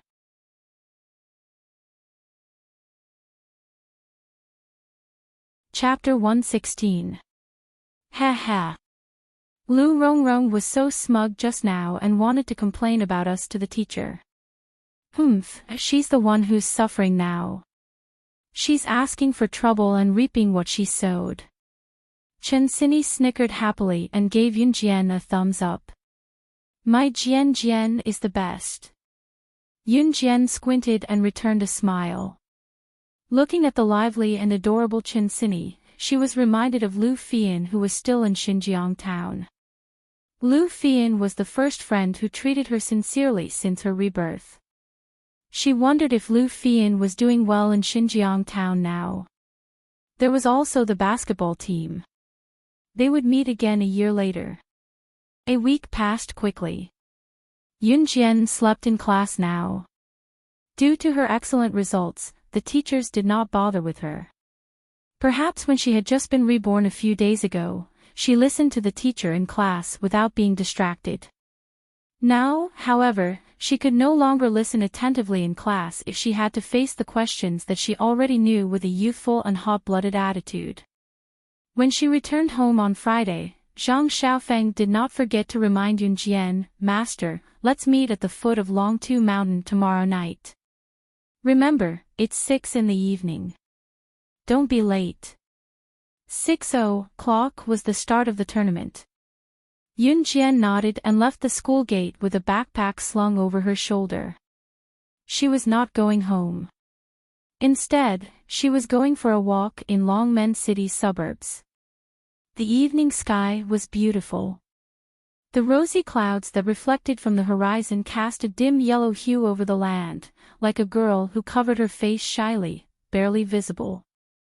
Longmen City was a coastal city and its city was the closest to the sea. Walking past the rows of downtown, Yun Jian came to a tranquil shore. There was no beach here but the waves that crashed on the shore gave her a sense of tranquility that came from the bottom of her heart. Yun Jian sat down along the shore and looked up at the yellow sky, deep in thought. Life was so good now. She was carefree and did not have to worry about being assassinated or facing the pressure of death at any moment. She did not know how long such peaceful days could last. But she knew that from tomorrow onwards, there would be another battle. The challenge tournament would be her new starting point in this circle. Smelling the warm and comfortable light of the evening, Yun Jian sat in the same place. She raised her hand and stretched, with a faint smile on her face. Suddenly, a fair and flawless hand grasped Yun Jian's wrist. Yun Jian was stunned. Someone was actually able to get close to her without her noticing. She glanced over and saw Siyi's sword-like eyebrows, starry eyes, and flawless cheeks. "Why are you here?" Yunjian wanted to pull her wrist back from Siyi's warm hand, but she realized that his strength was not as strong as hers. "Guess." Siyi's clear voice came out from his thin lips. He moved closer to Yunjian and his exquisite face was even closer to hers. His breath was almost on Yunjian's face. Siyi's large hand was still tightly grasping Yunjian's small hand. Yunjian's body shrank back. She had never been so intimate with a man before.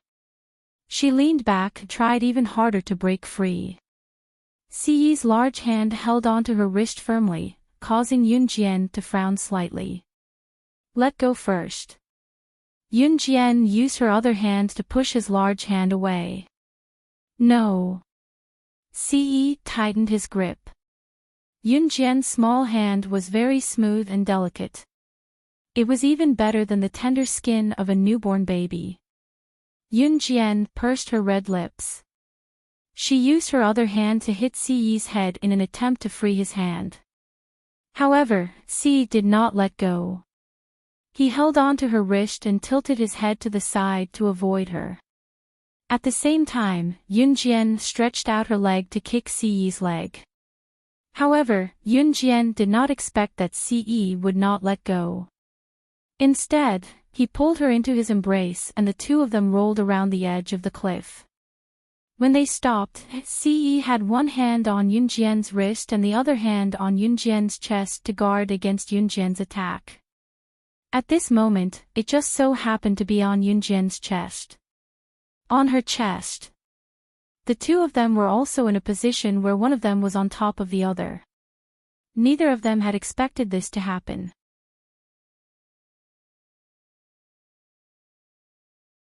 Chapter 117.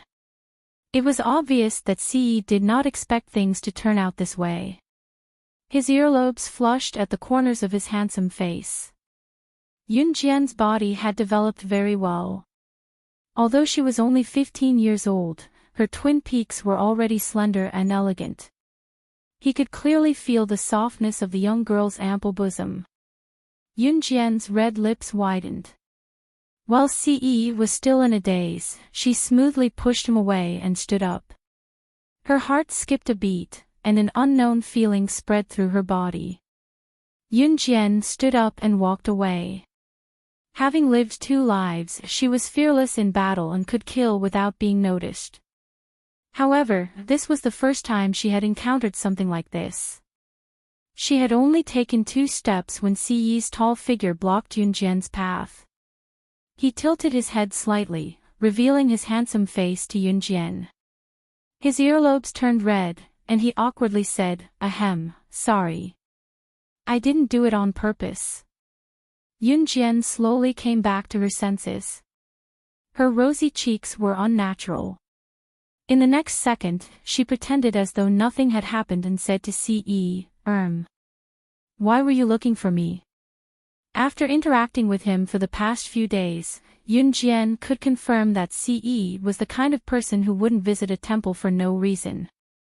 If he didn't have anything to say, he wouldn't even waste his breath talking to you. Siyi didn't hesitate.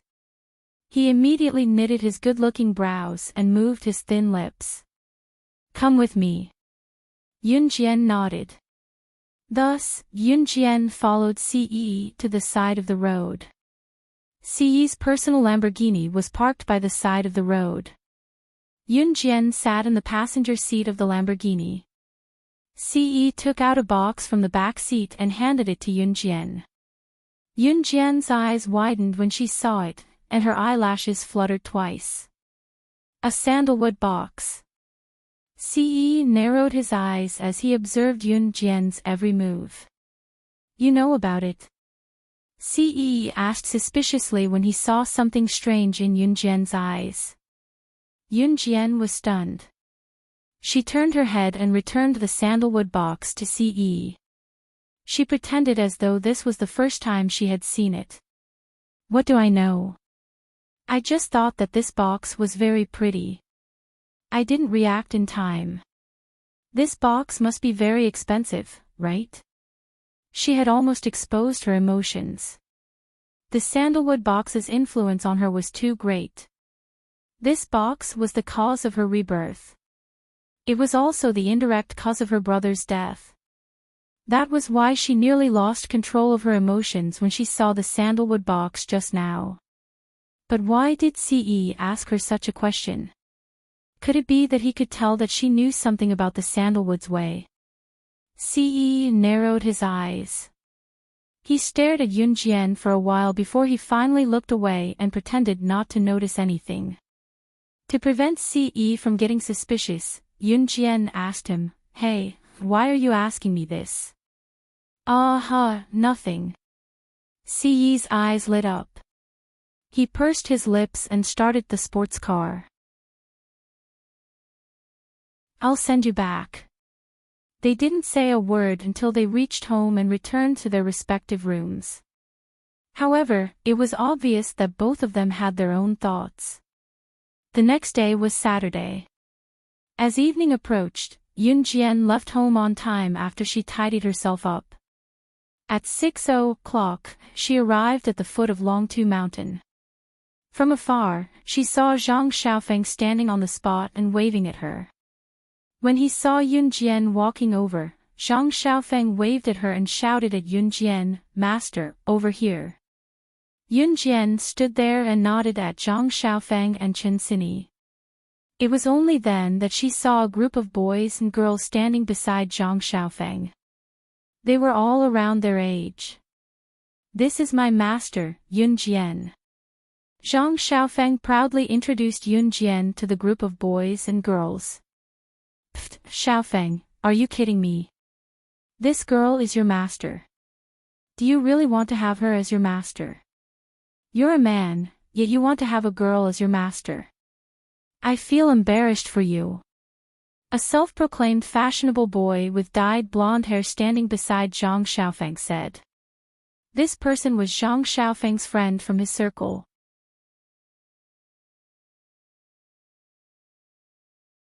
Chapter 118. After the boy with dyed blonde hair opened his mouth, the group of boys and girls around him laughed. They were obviously disdainful of Zhang Xiaofeng, a rich young master, having a weak little girl like Yunjian as his master. "Shoo, shoo, shoo. Gu Heng, what do you know? My master is not an ordinary person." Zhang Xiaofeng waved his hand at Gu Heng and snorted. He was still on Yunjian's side. "Gu Heng." Yunjian did not say anything. Even if this group of people were talking about her, she felt that there was no need to speak about unimportant things. But when she heard the two words "Gu Heng," she could not help but take another look at the boy with dyed blonde hair called Gu Heng. Could it really be such a coincidence? This Gu Heng in front of her was Mayor Gu's grandson. Suddenly, Yunjian remembered Mayor Gu's warning that if she met his grandson, she must not be soft-hearted and teach him a lesson on his behalf. Combined with the fact that this Gu Heng had dyed blonde hair and was wearing a pair of ripped pants and a flowery dress that he thought was fashionable, Yunjian felt relieved. So even Mayor Gu himself could not control his grandson's rebellious behavior. Boys and girls at this age had a very strong rebellious mentality. Yunjian had lived in a dangerous environment in her previous life. Her only wish every day was to live until the next day. In that kind of environment, she had never experienced the rebellious period that normal children should have. Your master is not a normal person. How could she be different? She doesn't have any more arms or legs than we do. What can she teach you? Gu Heng did not have any bad intentions. He just wanted to show off in front of the girls and show off his power. When Zhang Xiaofeng heard Gu Heng slandering his master, he immediately went against his brother, Gu Heng. The two of them clicked their tongues and only stopped arguing when it was almost time for the competition to start. The group of people rushed up the mountain noisily. As they rushed up the mountain, they could still hear Gu Heng's arrogant voice. My grandpa has some connections with Longmen City's mafia boss. I heard that the mafia boss has sent a very young woman to fight against a foreigner who almost made it into the international tournament tonight. Tonight's tournament will be very exciting. Gu Heng was at the front of the group, talking incessantly along the way. This group of boys and girls just happened to like listening to him talk about these things, and all of them listened with great interest. A very young woman fighting such a skilled foreigner. Doesn't that mean our mafia boss of Longmen City will lose for sure? A girl asked timidly. Hearing that someone had agreed with him, Gu Heng became even more pleased with himself. He spread the news that he had heard through the grapevine with a sense of superiority. It was as if he was the organizer and witness of this competition. Yun Jian, on the other hand, was slowly walking up the mountain side by side with Zhang Xiaofeng and Chen Xinyi. Gu Heng and the rest did not know that snake. Lizard, who was supposed to fight the foreigner who was rumored to be very skilled, had already left. The one who replaced her was Yun Jian. However, Yun Jian did not feel anything when she heard Gu Heng and the rest's chatter. She merely followed the group quietly and came to the mountainside of Longmen Mountain. We're here. It's here. Zhang Xiaofeng could not help shouting excitedly.